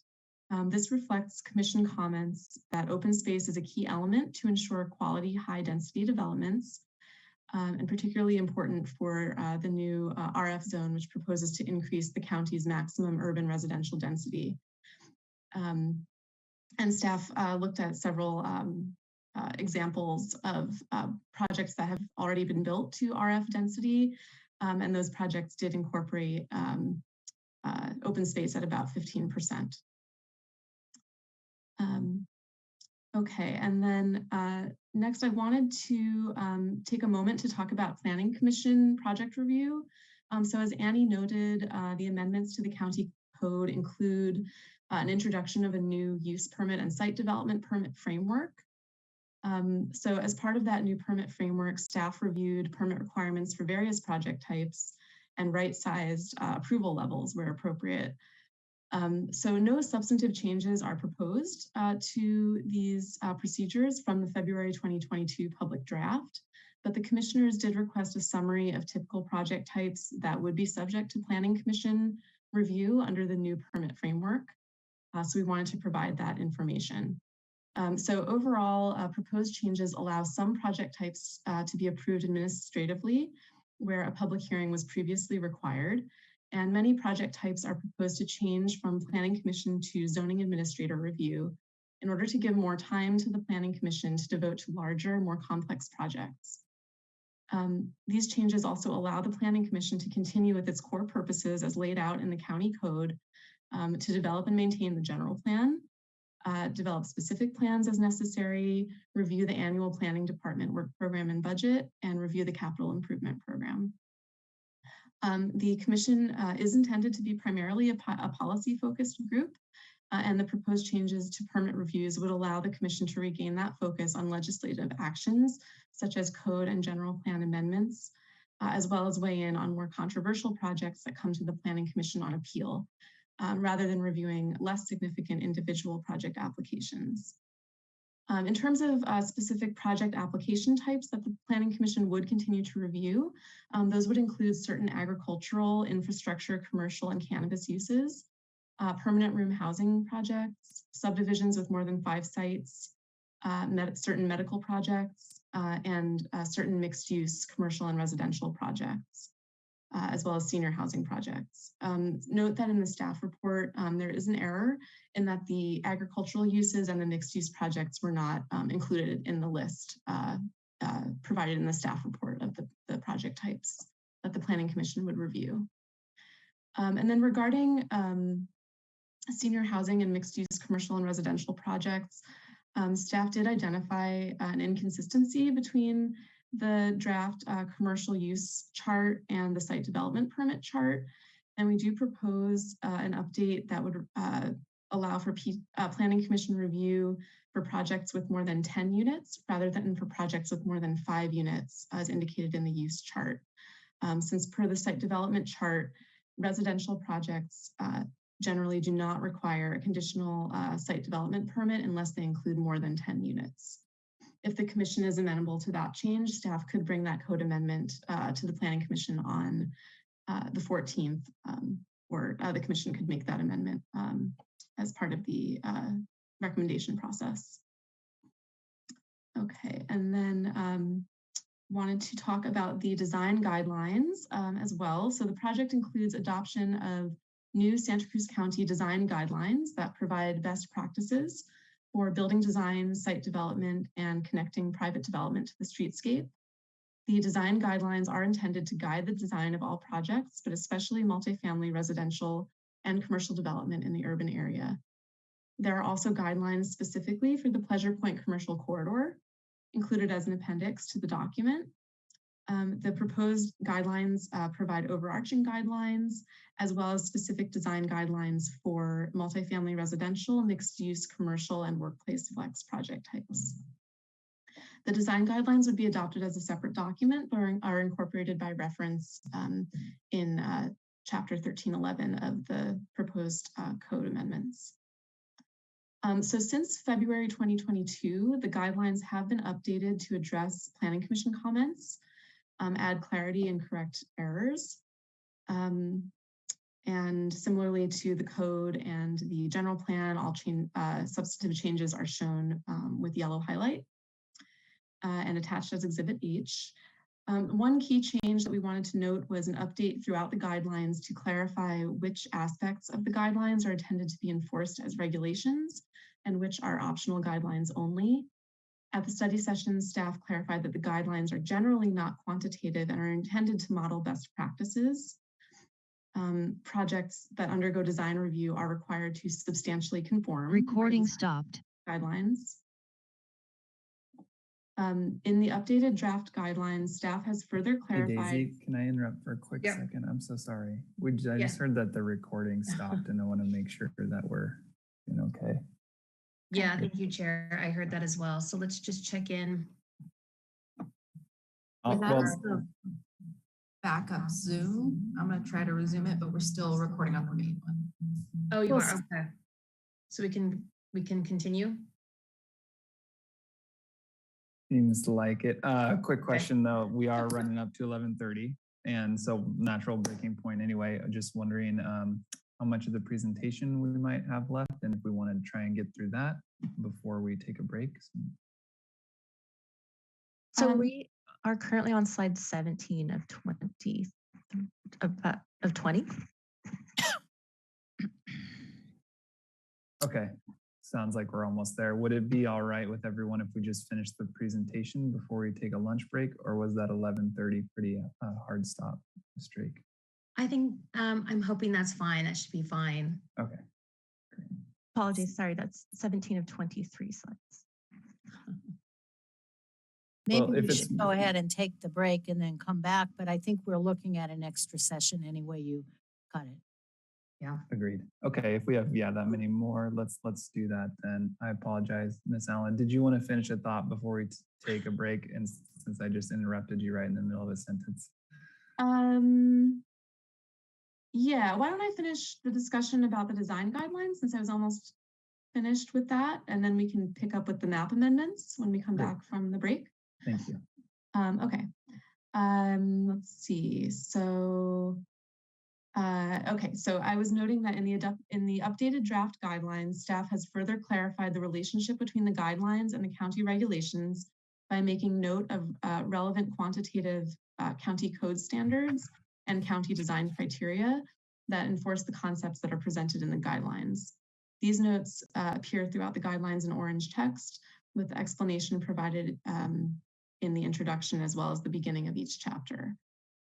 And text was also in some cases updated to remove language such as require or ensure and add language such as consider. And then another key change to the guidelines was an update to Appendix B, which addresses the development along the Portola Drive corridor in Pleasure Point. So in alignment with the Pleasure Point commercial corridor study and updated general plan policies, language was added to encourage delivery trucks going to businesses on Portola Drive to remain on Portola Drive rather than on side streets. Language was also updated to clarify that all of the overarching design guidelines do apply within the Pleasure Point commercial corridor. Staff does note that members of the public have expressed concern about language in Appendix B, page B12, number 3, regarding consideration of an easement on Avis Lane. Staff has not made any text change to that portion of the guidelines at this time. And so that concludes our comments on the guidelines. And then after the break, Stephanie will pick up with the map amendments. Great, thank you so much. Thanks everyone for getting us to this point, and we'll go ahead and take a break right now, 30 minutes, and be back just after noon, 12:05, let's say, and continue from here. And maybe we could have some potential dates for another meeting. So we can be sure when we're going to meet. Okay, I'll coordinate with Stephanie during the break. Great. Thank you. Thanks everyone, see you soon. See you at 12:05.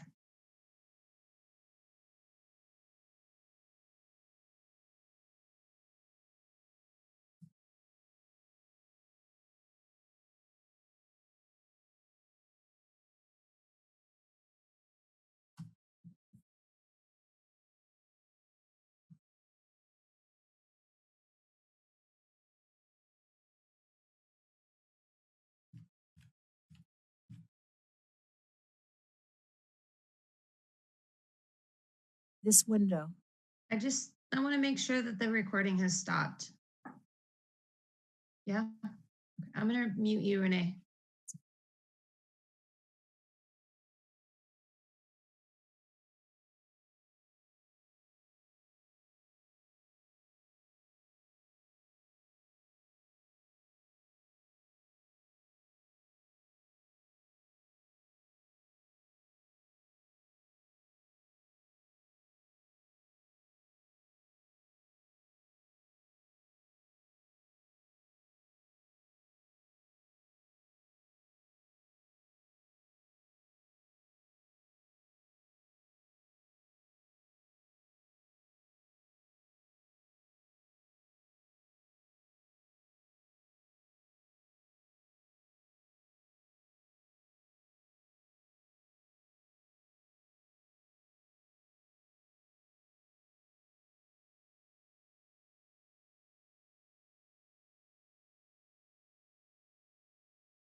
Are we back yet?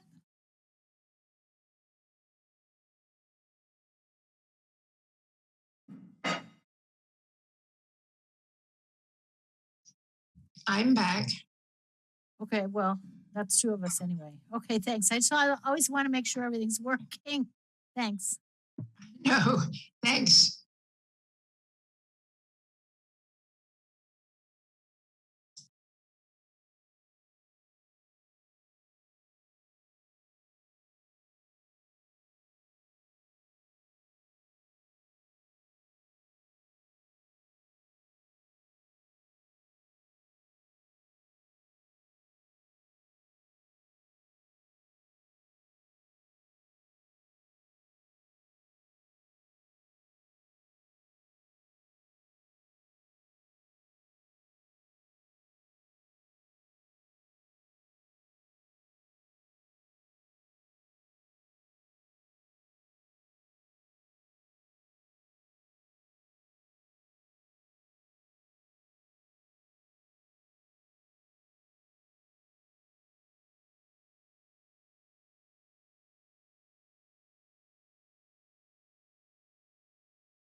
Hey, good afternoon officially.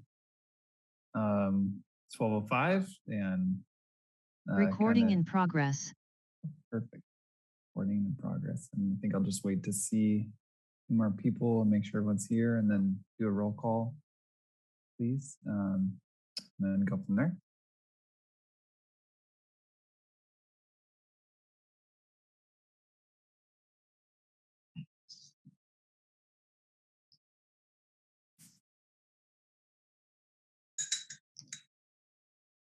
I heard Judy and Renee during break. I think they're here. Yeah, I'm here. All Great. right. Maybe we should do a quick roll call. Yes, please. Thank you. All right, so Chair, do you want to reconvene the meeting? And Yes, please. Let's reconvene and continue with the roll call and then move on or back to the presentation. for agenda All item number right. 8. Great. So welcome back, everyone, to the August 24th Planning Commission meeting. I will take a quick roll call. Commissioner Lazenby.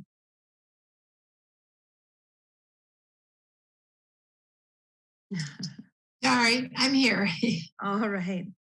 Commissioner Shepard. Here, thank you. Commissioner Violante. Here. Commissioner Dan. Here. And Chair Gordon. Here. All right. Great. Thank you. We are all present and accounted for. Ms. Hanson, can we please continue with the presentation for agenda item number 8 today? Yes, we can. Thank you. Okay, so now we're going to talk a little bit about the map amendments. The project includes targeted land use changes and rezoning on 23 parcels located throughout the county. There are 2 types of land use changes. The first type are amendments to eliminate inconsistencies between the general plan maps and zoning maps on 13 parcels. The county is required by state law to ensure consistency between the general plan maps and the zoning maps. No intensification of land use is proposed as a result of these corrections. The slide shows the proposed map changes in North County and South County, a total of 5. The second type, let's see, I think we had a correction, don't we? Oh, nope, that's on the next slide. Okay, sorry.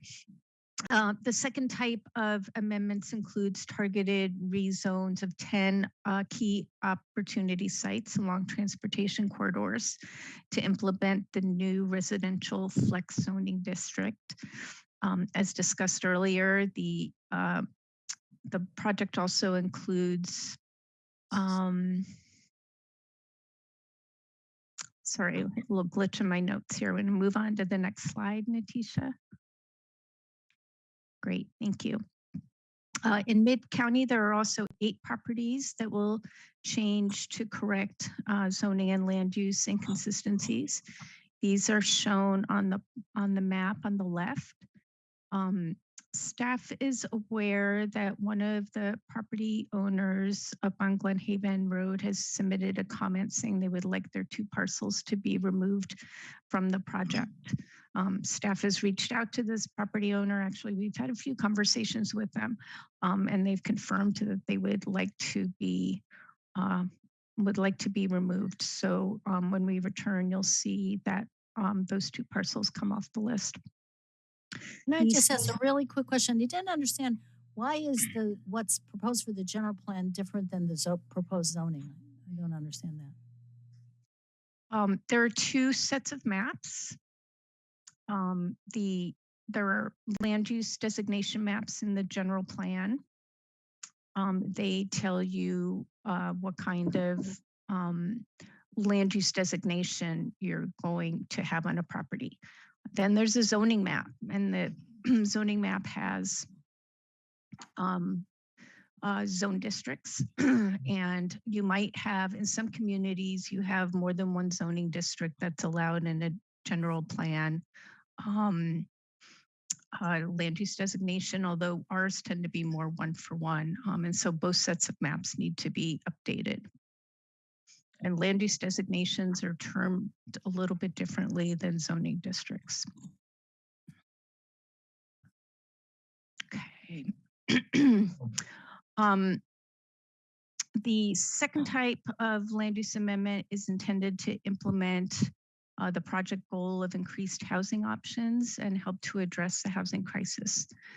This portion of the project includes rezoning of 10 underutilized parcels, including key opportunity sites along transportation corridors. There's one 6-acre parcel at Soquel Drive and Thurber Lane, which is also shown on the map on the left. This is vacant and would be rezoned to a mix of residential flex and commercial to facilitate a mixed-use development.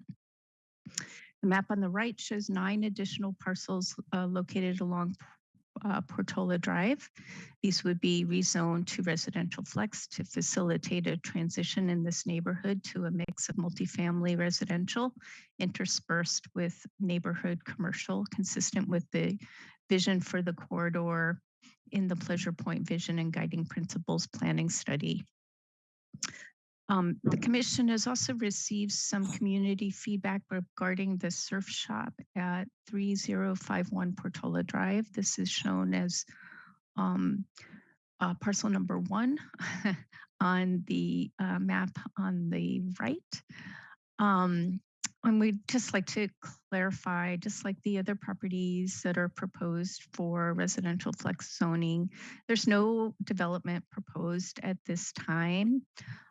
We also note that this property is not designated as a historic resource in the county's inventory, but this property, just like every other property that's older than 50 years old, would be evaluated for inclusion on the local inventory if a development is ever proposed.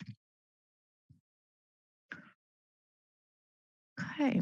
A little bit about the environmental impact report. As required by state law, the county has prepared an environmental impact report, or EIR, to analyze the impacts of the sustainability update project.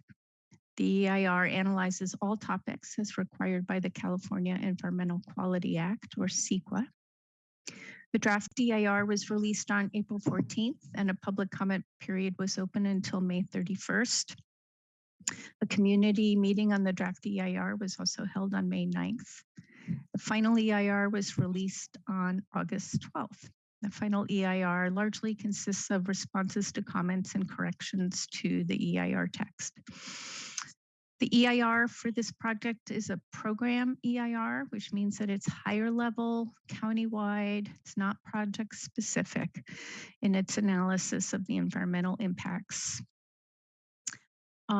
The EIR analyzed all elements required under CEQA and found that there were some significant and unavoidable impacts that could occur in the following resource areas despite the inclusion of mitigation measures. These are largely associated not so much with the adoption of the policies or the general plan itself, but in the growth that could occur under the general plan in the next 20 years. So those significant impacts were in agriculture, and that is that ancillary uses, support services, and the essential public facilities and utilities that could be located on CA land could result in a conversion of prime farmland, unique farmland, or farmland of statewide importance. The mitigation measure proposed for this is to add public and quasi-public facilities to the types of projects that require special findings and requirements to address conversion of agricultural land.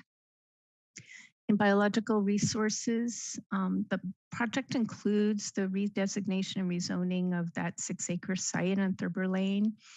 This site is a site that's bisected by a stream. It's bisected from north to south. So further development on this site could impact that stream, particularly if it's piped or moved. And the preparation, which would be a permanent impact to the riparian habitat on the site. So mitigation measure Bio 2B would require the preparation of a mitigation plan detailing replacement of habitat areas at a 2-to-1 replacement ratio, as well as maintenance and monitoring for the establishment of plants in the restoration areas. In cultural resources, although it's unknown at this time, there could be future development that could result in a substantial adverse change to undocumented historic built resources. And if preservation or avoidance isn't feasible, then 2 mitigation measures would address this. One would be the preparation of a historic resources evaluation and measures to avoid impacts. And the second would be to require that historical buildings that are proposed for major alteration or demolition be thoroughly documented according to industry standards, which includes written and photographic materials. In transportation, impacts are measured using vehicle miles traveled, which we've discussed. This is the number of miles generated by vehicles. 1 mile traveled by one vehicle is 1 VMT. In this way, transportation impacts are more closely tied to the reduction of greenhouse gases, which is a major state goal and also county goal. And the county has adopted VMT thresholds for new development as required by state law. Although the urbanized development pattern policies and programs in the sustainability update will reduce VMT when compared to current conditions and growth under the current general plan, the EIR found that VMT would not be reduced enough to meet the county's adopted threshold in the residential and non-retail categories. Also, there would be a cumulative impact when you consider other developments and developments in the pipeline. So mitigation measures that are proposed would be TRA1, which would develop a regional mitigation program to create a mechanism for funding transit, bike and pedestrian projects and multimodal transportation improvements. Private development would be able to offset their VMT impacts by contributing to these projects. And mitigation measure TRA2 would add an additional implementation strategy to the general plan to evaluate additional parking related measures such as paid parking and the use of parking fees. In utilities and service systems, the EIR also found that there would be a significant and unavoidable impact to water supply. Future potential development and growth appears to be within the growth projections developed by the water districts serving the unincorporated area. However, depending on the timing of development, potential growth in Live Oak and the city of Capitola could approach or exceed the city of Santa Cruz's forecasted housing units in their urban water management plan. And Soquel Creek Water District, which includes Soquel and Aptos and La Selva Beach, could also approach or exceed that district's forecast. These impacts are therefore conservatively considered potentially significant, and no mitigation measures were identified to offset them. Let's see, during the public comment period, there were 14 comments received on the draft EIR. Can we jump to the next slide? Thank you. And responses to these comments are addressed in the final EIR, which was released on August 12th.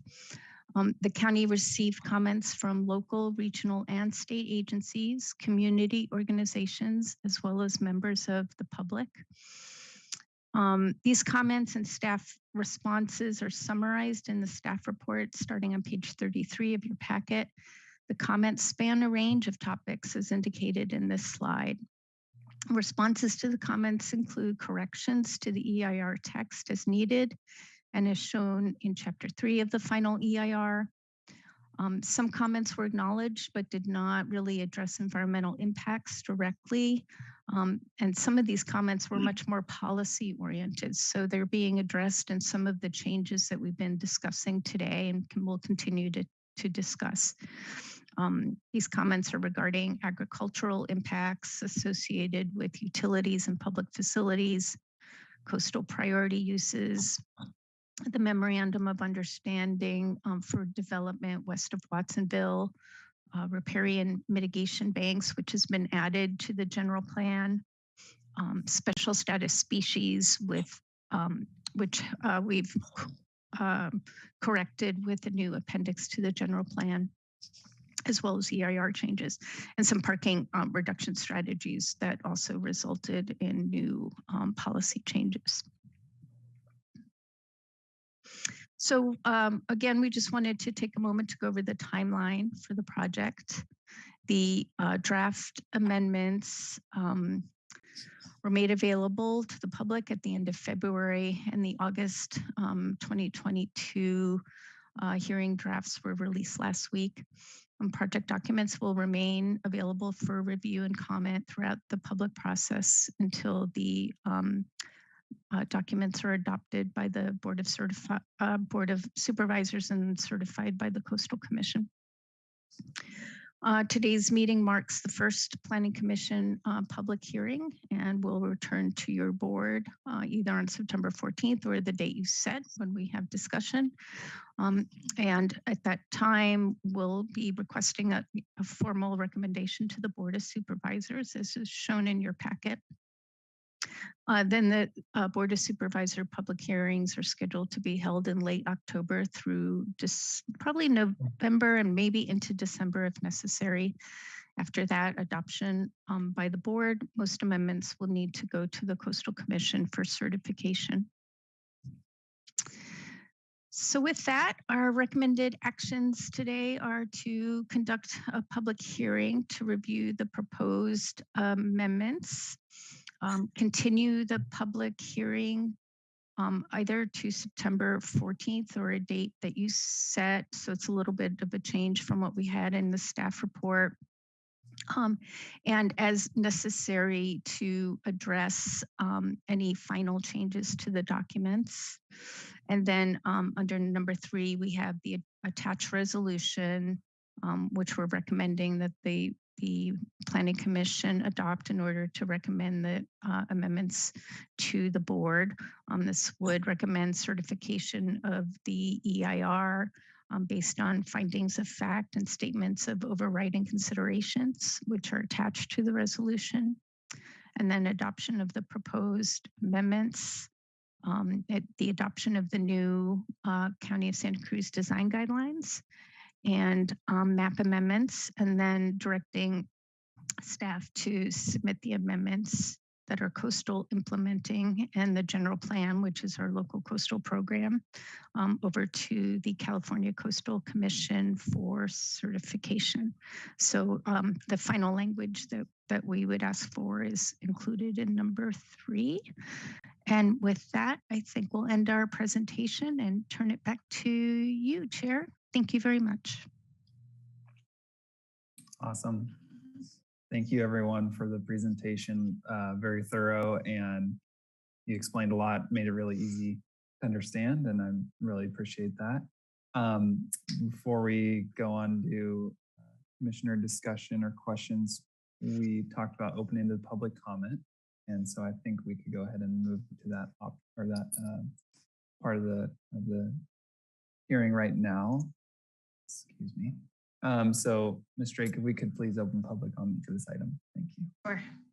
So if we could please have 3 minutes put up on the timer for each speaker, that would be great. I will start with Barry Scott.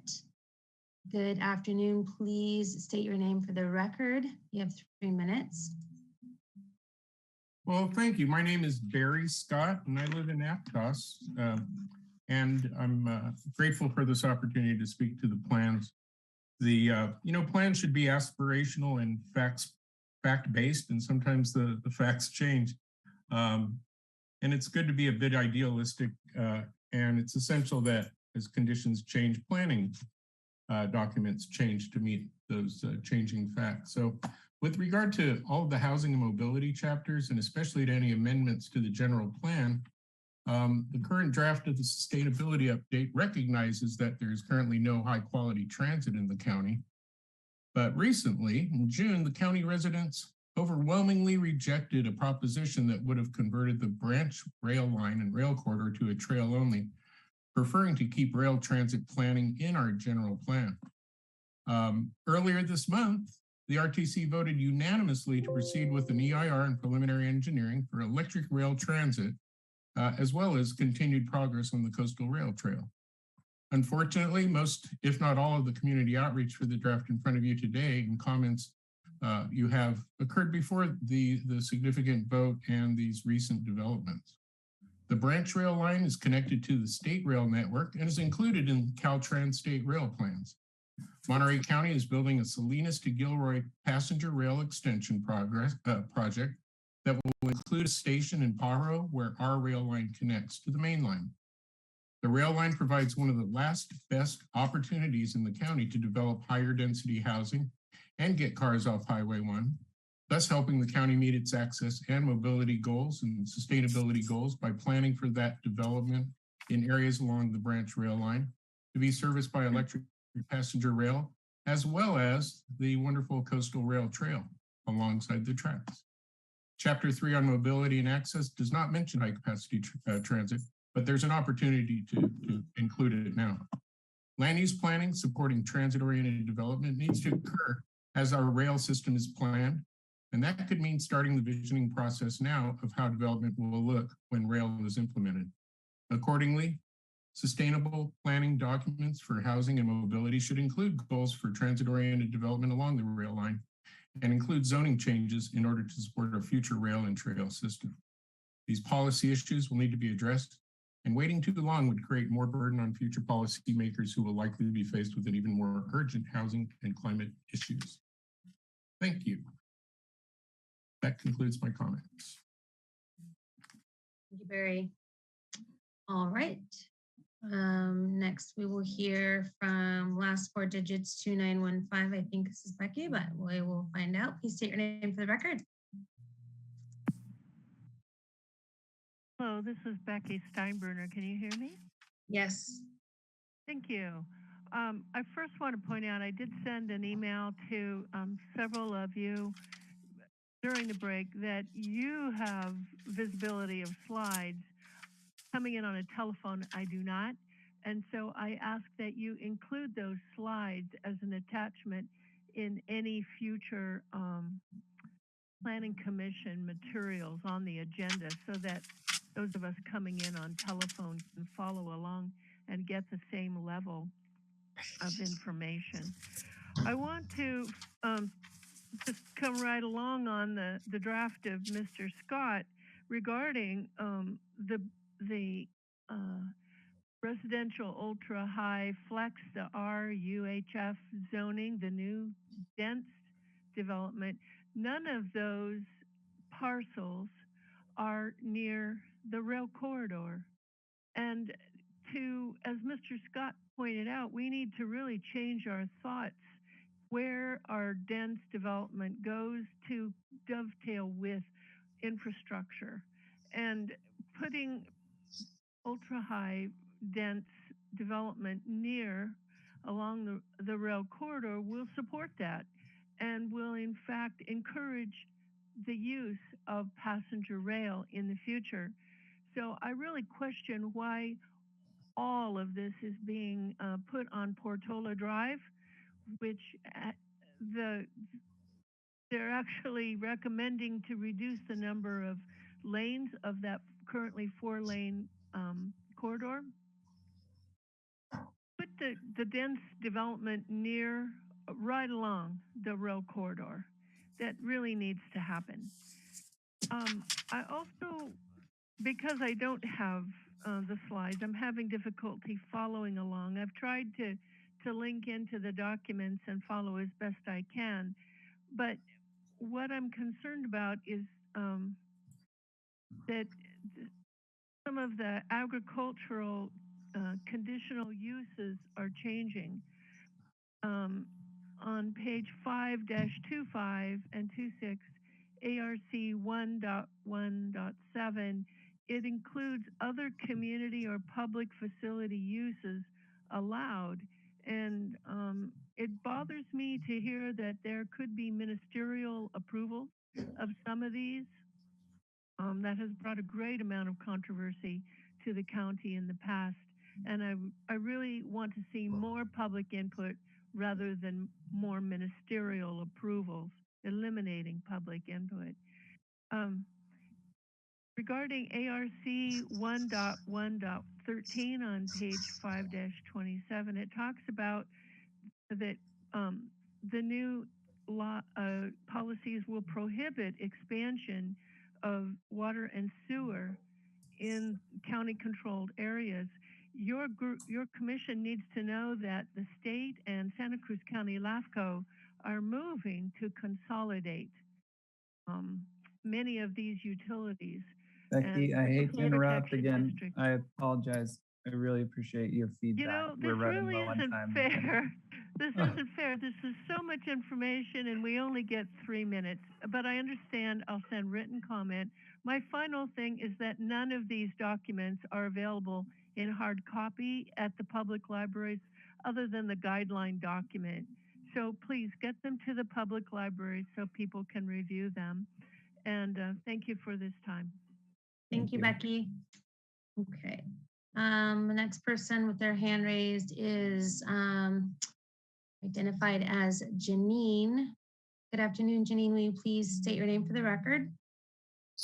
Hi, my name is Janine Roth. Can you hear me okay? Yes. Okay. Good afternoon. My name is Janine Roth, and I'm speaking on behalf of Santa Cruz YIMBY. Santa Cruz YIMBY advocates for abundant and affordable housing in our county. And first of all, thank you to everyone who put an incredible amount of time and effort into developing this sustainability update, including these presentations and the community engagement. We have sent in the comments in written format. I hope you've been able to see them. I'll cover it in a lot less detail today. So firstly, we do want to recognize that this update offers a really significant opportunity to address the housing crisis with zoning and standard changes. But I do want to highlight the urgency to getting going on the work, and it ties back to the earlier conversation about planning for significantly more housing in the next RHNA cycle. The changes proposed in the sustainability update are estimated to increase the capacity by about 4,500 housing units over 20 years. The RHNA for the period of 2023 to 2031 are high. The RHNA is a minimum of 34 housing units for the county. So it's about the same number as the sustainability update, but less than half the time period. So the rezoning and the standards that the county adopts through the sustainability update allows us to start addressing the housing crisis immediately.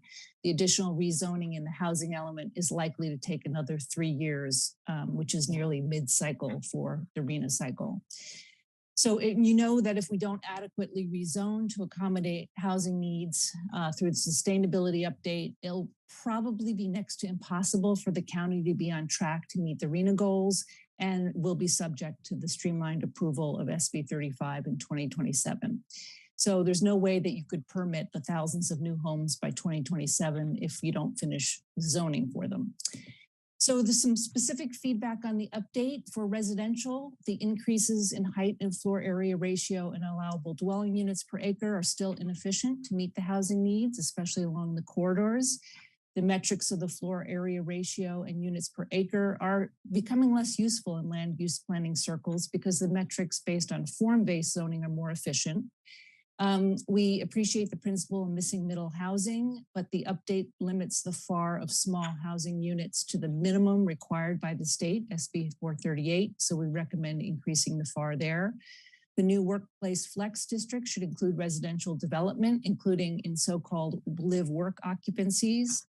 We stress further use of the Dutch intersections. Thank you for the focus on bike parking and further decrease parking to encourage alternative transportation. Finally, the Board of Supervisors approved moving forward with the pro-housing designation, and this input has strong synergy with that. Thank you. Thank you, Janine. All right, I will now call on Mark Johansson. Good morning, please, or I guess afternoon. Please restate your name for the record. Good morning or good afternoon. My name is Mark Johansson, and I'm a resident of Aptos. So without repeating some of the prior comments, in light of the community rejecting the proposition recently that would have converted the Santa Cruz branch line to a trail only, but instead the community decided to proceed or indicated it wanted to proceed with the county's preferred alternative passenger rail along the adjacent trail line.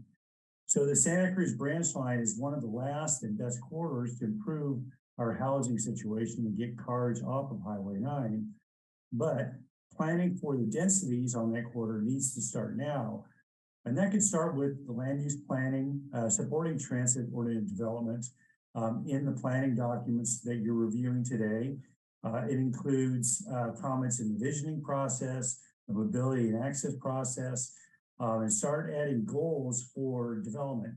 The problem you're going to have if the delay in any kind of zoning activities that will be required for the high density along that corridor is it will, if it's not in conjunction with the development of the rail system, it's just going to delay having a successful system along that line, and also delay some of the housing and sustainability issues the county would like to see.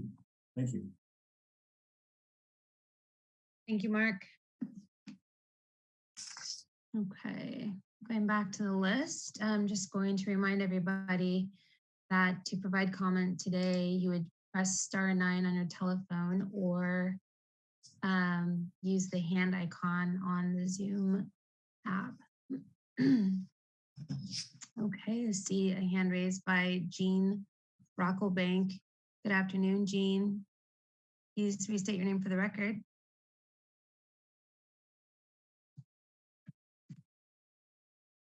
I see the clock has started, but I haven't started to speak yet. Can you hear me? Yes. Good morning, Jean. All right, thank you. Thank you. And to the commissioners, definitely want to continue the public hearing at least to September 14th. The fact that only 14 comments were received on the EIR, the draft EIR, should tell commissioners how very overwhelming this entire sustainability update process has been. The planning department staff stated regarding trails, I'm here to speak about the environment, by the way. At the Planning Commission studying session, there were concerns labeling any open space passive trails as transportation routes. And they said it's only the Monterey Bay Scenic Trail, and any other future trail design will be managed by the Parks Department and would be subject to a future Parks Master Plan. I'm going to ask, what Parks Master Plan? There is no plan for a Parks Master Plan. Meanwhile, the Parks Department is allowing trails to be built and is very chummy with the Mountain Bikers Association. I don't think this association has credentials for hydrology, erosion, or biological impact, so I'm concerned about that. I'm also very concerned about what was described as future development at Thurber Lane and Soquel Drive property. Can't be mitigated. We're going to cover up, we're going to destroy another stream, and there is no mitigation except that we can possibly do replacement of habitat areas in a 2-to-1 replacement ratio.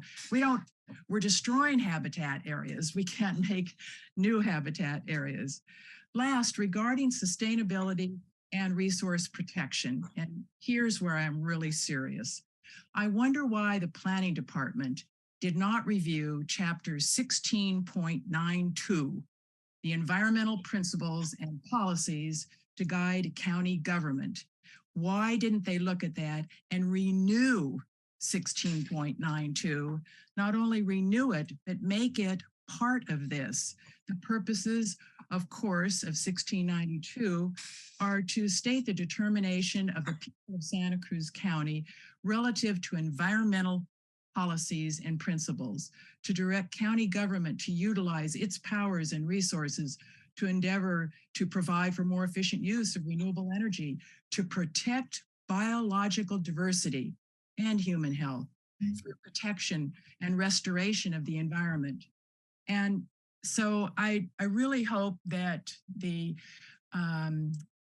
well, I think what I'll do, since I only have about 15 seconds left, is I'm going to take the time and write these comments and send them both to the Planning Department and the Planning Commission, because I care about the environment and I want to see it protected. Thank you very much. Jean. All right, and I see Oliver has his hand raised. Good afternoon, Oliver. Please state your full name for the record.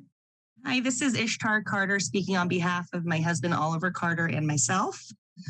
We are speaking today in regards to the eclectic and historical culture on Portola Drive. My husband, Oliver, and I are the owners of Blown Out Wetsuit Repair and Surf Shack, located in the historical landmark at 3055 Portola Drive.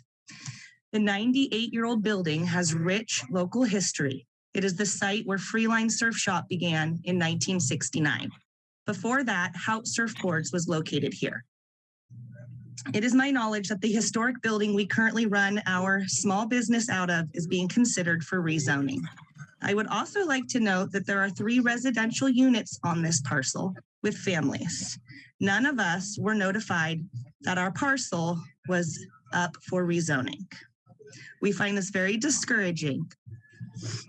If this rezoning happens and the current properties at 3051 to 3055 are potentially demolished for larger scale apartments and shops, our business and the current long-term renting families will ultimately suffer displacement, financial strain, and unnecessary stress. Blown Out has been an institution in our community for over 25 years. We represent Pleasure Point surf culture. We are a highly respected, highly appreciated, and most importantly, a sustainable business serving the Pleasure Point and greater Santa Cruz County communities. And we are asking you to reconsider this rezoning. Last year, we repaired over 600 wetsuits, thus keeping 600 wetsuits out of our county landfills. That is sustainability. We donate hundreds of used suits to those in the community who are less fortunate. We support our local youth with an extensive program that gives every child and every teen in our community a chance to have a wetsuit, regardless of their financial situation. Our business is sustainable, and we support the local community in ways that cannot be expressed in 3 minutes. The irony that the proposed sustainability plan envisions mom and pop shops and families in the new units. We are your mom and pop shop, and we're representing Pleasure Point heritage, surf culture, ourselves, and other local families who are at risk with this proposal. We invite you all to come spend a few hours at our shop and see the rich culture and the hub of community that we represent. We are historical culture. Please do not tear down our building or propose rezoning, making it more desirable to tear down and sell. Thank you for your time. I appreciate you all listening to us. Thank you, Ishtar. Okay. All right, going back to the list of attendees. This is the time for you to raise your hand. All right, I see Andrew Paulini. Good afternoon, Andrew. Please restate your name for the record. Andrew Paulini. I guess, okay, I'm not sure if this is so, let me know if this is like an appropriate place to make this comment, but this would be in response to about the building at the rezoning at 2055 Portola. Just in response, I'm looking at it, I understand that I just like to encourage the planning commission to keep in mind that like, while occasionally some residents, the rezoning does not mean that current residents will get displaced. I think we have to keep in mind that when people are concerned about like these, you know, supposed historical buildings, a lot of places count as historical is the truth. I mean, I live in a house that could theoretically count as historical. And it shouldn't keep us from building and allowing change to happen. And we think about displacement of current residents. We also think about the displacement of people who did live here or wanted to live here, but could not afford to. I have friends who've had to move out of the state, friends who've had to move out of the county because they could not find housing in the area. So, you know, these people who grew up, these are people, kids who I grew up with, who grew up here in the county, and then they become an adult and they either have to live at home with their parents or they just have to move somewhere else if they want their own place. And so I think it's important to keep in mind that rezoning may sometimes lead to some short-term pain for some people, and that, you know, maybe a building gets torn down and then replaced with something else that is bigger and allows more shops and more housing. In the long run, it's healthier for the community. And I just wanted to make that comment there, that more people are getting displaced by not having enough housing than probably might get displaced by rezoning. Okay, thank you, Andrew. All right. Are there any other members of the public who wish to provide comment at this time? Press star 9 on your phone if you wish to make a comment and you are calling in.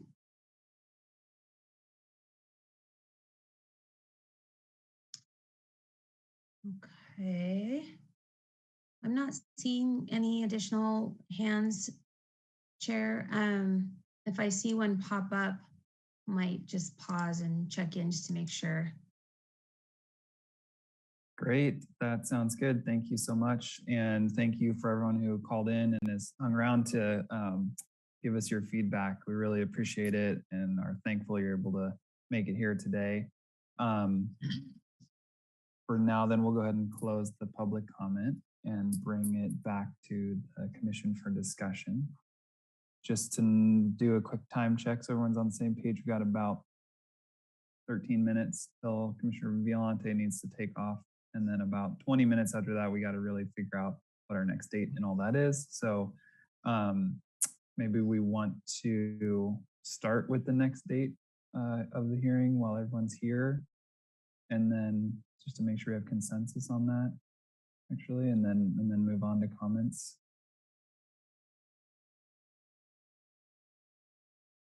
Ms. Drake, were you able to find any dates? Stephanie and I actually did not have an opportunity to connect during the lunch break, so I'm not sure if Stephanie has any prospective dates there that we can consider. Thanks, Jocelyn and Chair Gordon. Staff has some flexibility with this. We'll defer to the Planning Commission's schedule, particularly if we're talking about a 4-hour session, in between our 2 hearings here. One thing I would say is maybe sooner rather than later to keep what we've heard today fresh in our heads so that we don't have to, repeat information. We can just focus on the commission's comments at that point. Okay, I want to make sure that I see that Michael Lamb is with us right now. I want to make sure that we have ample time to notice an additional meeting. So, so it looks like he's here. So when we're looking at dates, I just want to check in with him to see if there's adequate time for noticing. So, okay, well, we typically meet on Wednesdays, but we don't need to meet on a Wednesday. We can meet on a different day of the week, but I wonder if we should see if we can meet on a Wednesday since that's our usual date. I think, Jocelyn, your question of noticing, I think, is the first thing that needs to be answered, which is what is the soonest we can meet and meet the obligation of noticing, because I don't want us to have a discussion around dates and then realize that we are too. Right. So I was gonna propose that we ask Mike about September 7th, and I think that would be probably the soonest if we're looking at a Wednesday. But I wanted to check in with Mike. September 7th would not work, as the notices would have had to gone out 3 days ago. I know there is a little bit of a buffer, but if they went out today, we could probably meet the bare minimum deadline. But the notices do take a few hours to print, just because there's so many for the rezoning properties. Okay. Could I ask a question, Jocelyn? If the commission postpones to a date certain, does that require the 10-day notice? Maybe Jason. If you continue it to a date certain, that would probably work. I was thinking we probably would want to notice it just since we've heard some comments today about ample notification, but that might be okay. We could still do a notice. Maybe it wouldn't meet that same 10-day. Yeah. Jason is on it. Yeah, I don't have a clear answer to that at this point. I would suggest that you go ahead and continue it to a date certain that you pick right now, and then staff can follow up with that. If you want to meet on September 7th, go ahead and meet on September 7th. Go ahead and schedule that, and then if it turns out that we cannot do that for some reason, then we will so advise the commission. Well, if we have it on September 7th, I am planning to propose some changes, and I expect I'm sure other commissioners are as well. Well, Just making sure that if we give you changes on the 7th, you'll be able to incorporate them for the 14th. We would not be able to do that. Well, then we got a problem. We're going to have to change the 14th because we are going to be giving you changes. That's our job. Well, but I think that what Stephanie is suggesting, even when, I, for instance, have provided some changes at previous meetings, they've incorporated some, they haven't incorporated others. So the ones that they haven't incorporated, so you can bring up your questions. I think what I was thinking was the extra meeting would be to get questions answered and clarification, but we should all be prepared with any changes we want to make, that we'd have to just be prepared to do that on the 14th. That's kind of how I'm seeing how things. Okay, so what you're saying is we could have the meeting on the 7th, ask lots of clarification questions, maybe, and if we want to propose changes, we could propose them, and on the 14th, we could make them on the 14th. Yeah, I think at this point we're ready to, if there are proposed changes, it's going to be through us voting as a commission to make motions, and they're going to be final. They're going to be for the recommend. At least that's the impression I'm at, is where we're at as a commission, which is like someone's going to make a motion to recommend that amendment to go to the board. We're going to vote and send it onward. And those things are probably going to happen on the 14th. And we're going to do it very systematically, versus our conversation on the 7th is for us to get any final discussion questions for staff, or even if there's anything we want to have amongst ourselves, but it's more for questions and clarity. That's at least where I feel we're at as a commission. And that's what the 4 hours are for, was for us to kind of, like, I have questions about some of the changes that were made, or I wasn't able to participate in one of the hearings. And so I have a couple follow-ups, but I didn't think that we were going to make staff make changes between those two hearings. That's not where I thought we were anymore. I think if we had the opportunity today to respond, there would have been time to make changes. And that was kind of, excuse me, the hope for the 14th, so that we could come back like kind of clean, and then we'd have less amendments, but seems like that might not be possible anymore. Yeah, I should be honest, I don't agree with the documents entirely, and I do have amendments to suggest. And I would hope for clarification and understand the rationale why some things are there, or get my questions answered. And then if we're up against the 14th, we'll just have a long meeting, and that's when you would, as Commissioner Dan said, bring back changes. But let's see how it goes. I guess the best we can do is the 7th, which is too bad but that gives us all 2 weeks to get very clear on the parts and questions we have. I've already got a bunch, and I know. So it ought to be razor sharp in 2 weeks. Should I, Chair, would you like me to just do a quick vote to see if folks are available for the 7th? I haven't heard any. Yeah, I have one quick question. Before we do that, just if we are going to postpone this to a date certain, and the noticing doesn't in fact matter, could we do it sooner, like next week, in order to give staff more time to make adjustments? That would certainly be my preference. Can we do that? That would be best. The 31st. If we do a date certain to the 31st, continue to a date certain 31st, what we could do is just do any courtesy noticing that we could do, but just not the public hearing noticing. I think that. I'm sorry, I actually cannot do the 31st. Okay. So yeah, I'm sorry about that. Can you do the 7th? I can do the 7th. And I can do, wait, I'm sorry. I can do the 2nd also, if we want to have it next week. I could do this. Can others do the 2nd? That's a possibility. Yes. I can do it. Yeah. Yes, I can do the 2nd as well. Rachel, I assume the 1st doesn't work for you. The 31st, I'm so sorry. No, the 1st. But the 1st, I have to make a call before I could say for sure. Yeah, that's fine. Let's go for the 2nd, since we can walk away knowing what we're doing. Jason, from the procedural. Yeah, I was just going to ask, but I don't want to interrupt you. Please. Ask me your question. Yeah, from a procedural standpoint, if it turns out and for noticing reasons we cannot do the 2nd, what does that mean in terms of will we still be able to move it to say the 7th? For Yeah, noticing reasons, what problems does that raise for us if we don't set a date certain today? Yeah, what I'm understanding is that you have a date certain set for September 14th, and that's already been noticed. Is that correct? Yes. Yes. Okay, so as a legislative body, you can have a special meeting on 24 hours notice. You can also continue this public hearing to a date certain. The question that we don't have answered right now, because staff needs to look into it more deeply, is whether or not there's a certain number of days that you have to notice to continue the public hearing. I don't believe that there are, but we need to confirm that.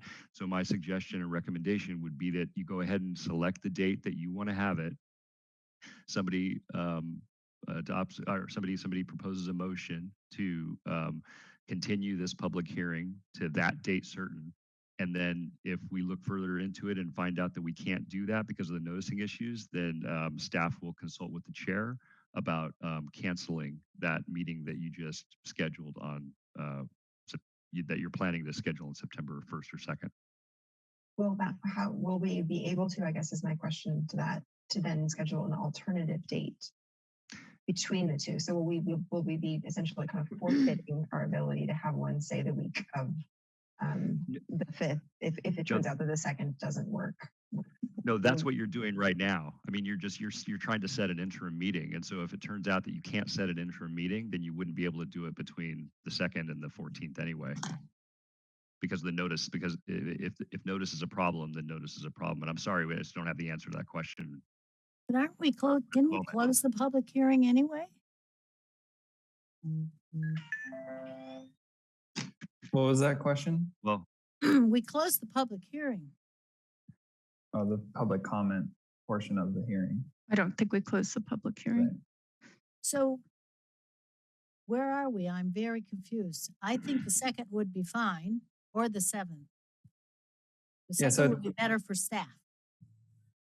Seems like we can choose a date between now and the 14th. There's a chance that it might not be able to happen due to noticing, but we won't know that right now. So then I guess the next question is, if we don't have the opportunity to actually have a meeting between now and the 14th, and we need to push another week or something, Ms. Hanson, is that going to be a huge issue? Seems like we need the time somewhere. So I'd really encourage you to find an interim date if possible so that we can continue to make our board meeting schedule.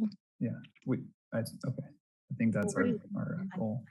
I think we are desperately trying to do so, but there isn't information available on whether we can do it or not. But I would agree, if we can't get till the 14th, we need another meeting whenever it happens.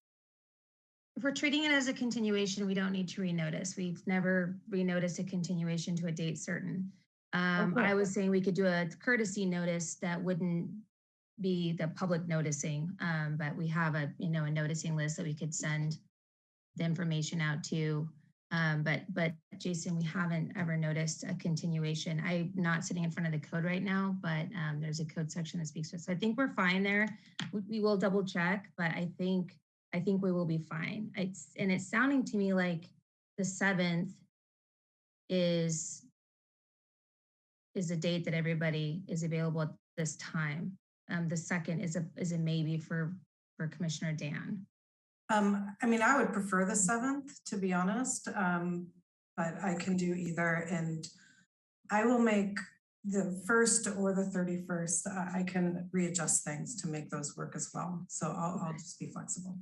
Okay. So we will follow up right after this meeting with the commissioners to confirm, but I think that we're safe in moving forward with selecting a date. So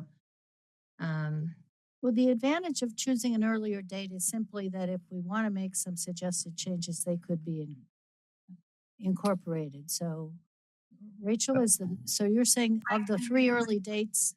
I'll make the 31st work if that's what everybody else would like to do. Yeah. I think any of 31st, 1st, or 2nd is fine for me. I have a meeting on the 31st. I could look to move, but I do. It's smack in the middle unless, yeah, I do. I have a conflict on the 31st. I could look to move, but I do. So what about Rachel? You said the 2nd is clear for you? I can make the first or the second. Allison? The first and the second could both work for me. Me too. Yep. Tim? Yeah, absolutely. I can rearrange a lot of things, and that's what I'd prefer to do. So, and probably sooner rather than later. So my preference would be the first. The first. I think we're choosing the first. Works for me. Did Judy weigh in? Did we hear from Not Commissioner yet. Lazenby? Is she here? There she is. So you guys are looking at a Thursday, the 1st. Yes. Rachel, are you sure that works for you? Judy? Yes. Yes, I'm back. I think. Yep, you're back. And we are voting. We're looking to move or schedule the next meeting for either Thursday, September 1st or Friday, September 2nd, and just looking for consensus on the best day there. So did you have a preference or? I have no preference on either one. Okay. I can be there either day. Wonderful. Well, let's go. Let's choose a date just to clean it up. Let's go for the first then. Great. Everyone's okay with that? Yeah, are we meeting All right, 9 to 1 or 1 to, morning or afternoon? I should probably, I'm just thinking just quickly about confirming with CTV staff, the folks who host our meeting. I will text her really quickly. This September 1st, and that works for your team, Stephanie, right? Yes, we can make that work. Okay. All right, I'm texting them. I think we should be able to find someone. Oh, she's asking. I have CTV staff checking just to confirm. I see a hand raised by Annie. Yes, thank you, Jocelyn. I just wanted to mention, I did look up the code section, which is in 1810-223 E, which reads, notice of continuances, any matter may be continued from time to time. The proposal need not be renoticed if at the time of the public hearing for the proposal, the matter is continued to a specific date. Otherwise, the continuing matter shall be noticed in the same manner as the original hearing. So we're good. Thank you, Annie. Thanks, Sure. Annie. Thank you.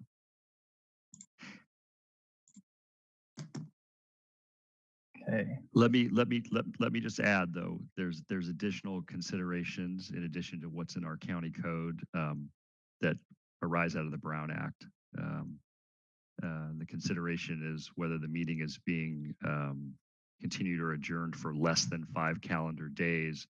No new agenda need be posted so long as a new item of business is not introduced. So it's making me believe that we do need to post, Jocelyn, because this is going to be for a continuous that's longer than 5 days. So we'll have to consult on that. Okay. Okay, let's consult on that. Okay.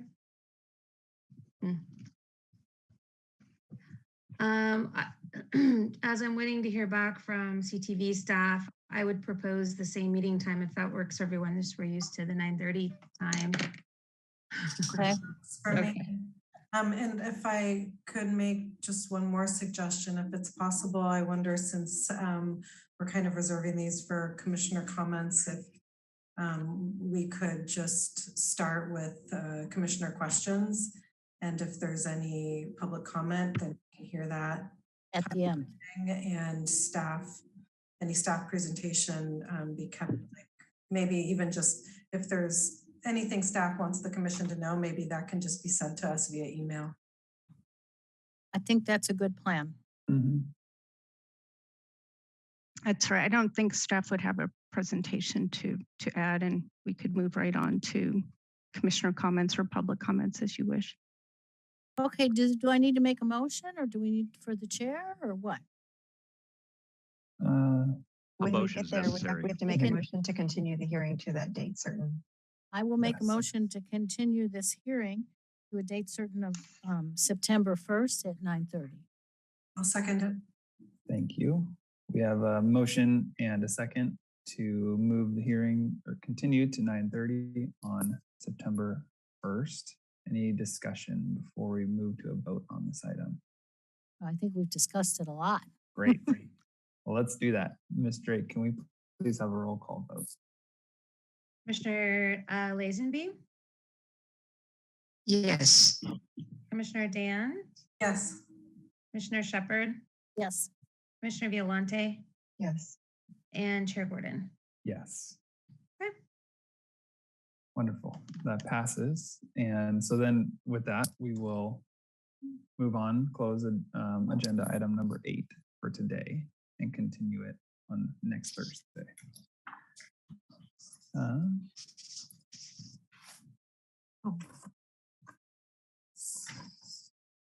So we can move on with our next regular scheduled agenda items at this time. We have the planning director's report. Do we have a report today? Mr. Machado, hello. Yes, good morning. Thank you, Chair and Commissioners. I've been meaning to give a little info on water, and I think it's appropriate since we talked a bit about water today. And so I want to just give a high view and offer some more detail as we go forward. But you all probably know a lot of this, but I'm going to give you some facts and figures. I just need about 2 minutes. So as you all know, our region relies on surface water, groundwater, and recycled water. There's actually 3 primary groundwater basins, the Santa Margarita, the Mid-County, and the Pajaro. There's 15 principal watersheds, the largest being the San Lorenzo River watershed. And interestingly, in 2020, in total, our entire county region used 51,500 acre feet, with about half of that being used by our ag industry in the Pajaro Valley. Of all this usage, 19% was surface water, 19% surface water, 78% groundwater, and 3% was recycled water. Notably, though, the city of Santa Cruz, who serves about 100,000 people, they do serve people outside of their jurisdictional boundary. They rely on surface water for about 95% of their supply. And each of our urban water suppliers have an urban water management plan, where these plans, in addition to including drought measures, they also project adequate water supply for future growth. Combined, these plans show a population growth of about 40,000 people by the year 2045. Current urban water supply today is about 23,000 acre feet per year. So we as an urban community or our urban area uses about 23,000 acre feet per year. And the projected use by 2045 for the additional 40,000 people in our urban area is projected to be 26,000 acre feet. So about a 3,000 acre foot per year increase is projected over these next 23 years, sorry. And this is where it gets interesting. I want to put that in perspective of other components of water in our region. So I'll first start by comparing it to rainfall.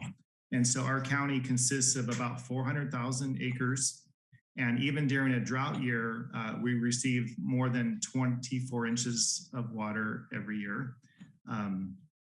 And by the way, our average rainfall in the coastal area is about 36 inches. And in our mountainous areas, we get about 60 inches. But even in a drought condition, we still get more than 24 inches. So using the 24 inches over the 400,000 acres of land that make up Santa Cruz County, that's 800,000 acre feet of rainfall lands on our county every year. So that's just perspective in terms of how much we use and how much water actually falls in our county. Another underutilized water source is actually wastewater. And so the city of Santa Cruz wastewater treatment plant, they discharge about 36 acre feet per day out into the ocean. That equals about 13,000 acre feet per year. And with minimal additional treatment, that water could be used for irrigation. And with further treatment, it could be used as a potable water supply. In conclusion, there are real opportunities to increase our total water supply by better utilizing our existing resources versus not having enough resources to supply our needs. I just want to point out the water resource that we have in our county. It's vast. You know, we're not necessarily using it all today. We're not even managing it all today, but there's definitely opportunity. I share this with you because if you would like more information, more detailed information about water supply in general, we could certainly schedule a future presentation for your commission. And that concludes my report today. Thank you. Well, I just have to say that's a really helpful, but those are such a gross overview. I mean, I think to really assess the water, you'd have to talk to the water districts. I mean, just saying, well, we get this much rain and this much, but you know, that doesn't really tell me. I mean, that's helpful and interesting, but doesn't really speak to the issue of, you know, so it's too high level. I agree with that. And that's why I'm offering a detailed presentation by our water providers. And we do have a group. And so we do have an integrated regional water manager. And so I'd be happy to arrange for a detailed presentation to get into those details. I agree. I'm just trying to whet your appetite for a little more water conversation is all I'm trying to do. To what end? Do you think the planning commission needs to hear this at this point in time? What's going on? I think it would be a good future conversation. I don't think it's today. I think we have our hands full today, but I'm just planting a seed for the future. No time certain. I think understanding our water supply is an important part of all of our jobs. And so I think there's value in understanding the details and the future potential and the opportunities for utilization and management of our water resource, which is, I would say, one of our most important resources that we have. And so I'm just planting a seed now for a future discussion if the commission would like to. Well, thank you.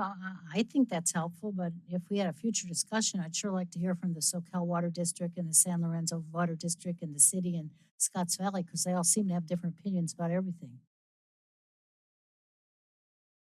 Thank you, Chair.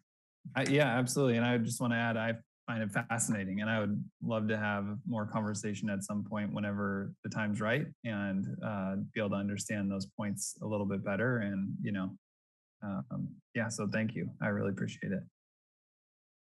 Thank you. Great. And we are scheduled to talk about any report on upcoming meeting dates and agendas. We talked about that quite a bit, but Ms. Drake, do we have further discussion on that?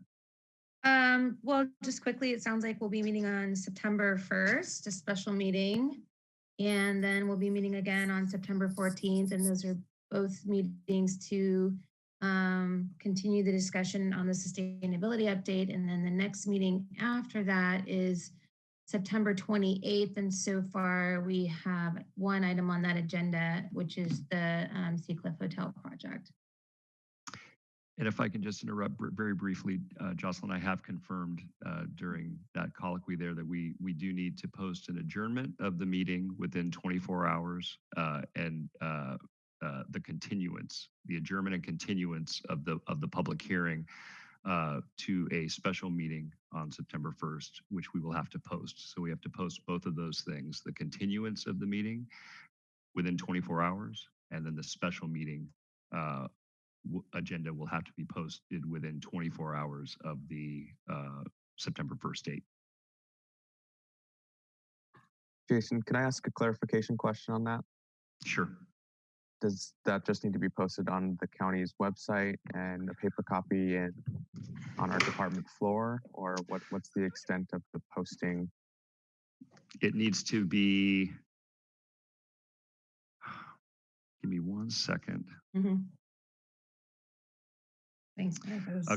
Yeah, a copy of the order or notice of adjournment / continuance has to be placed conspicuously posted on or near the door of the place where the regular special or adjourned special meeting was held within 24 hours after the time of adjournment. So you need to post it.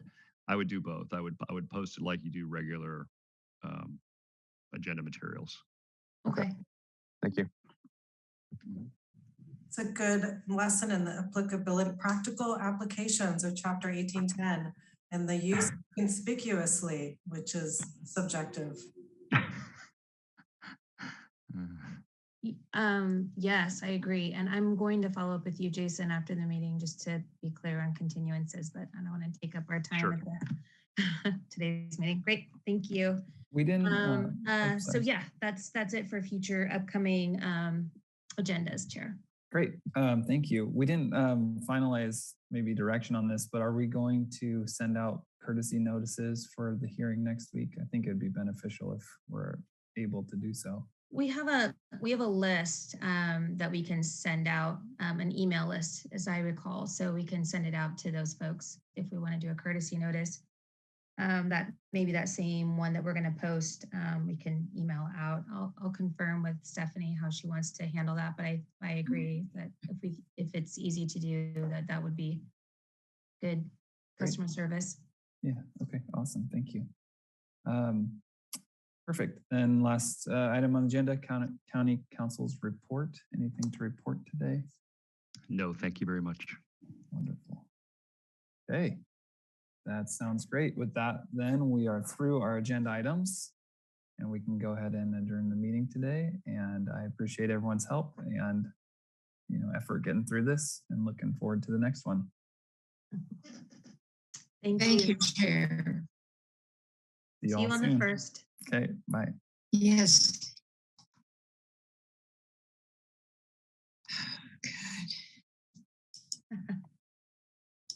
Thanks, everyone. Bye.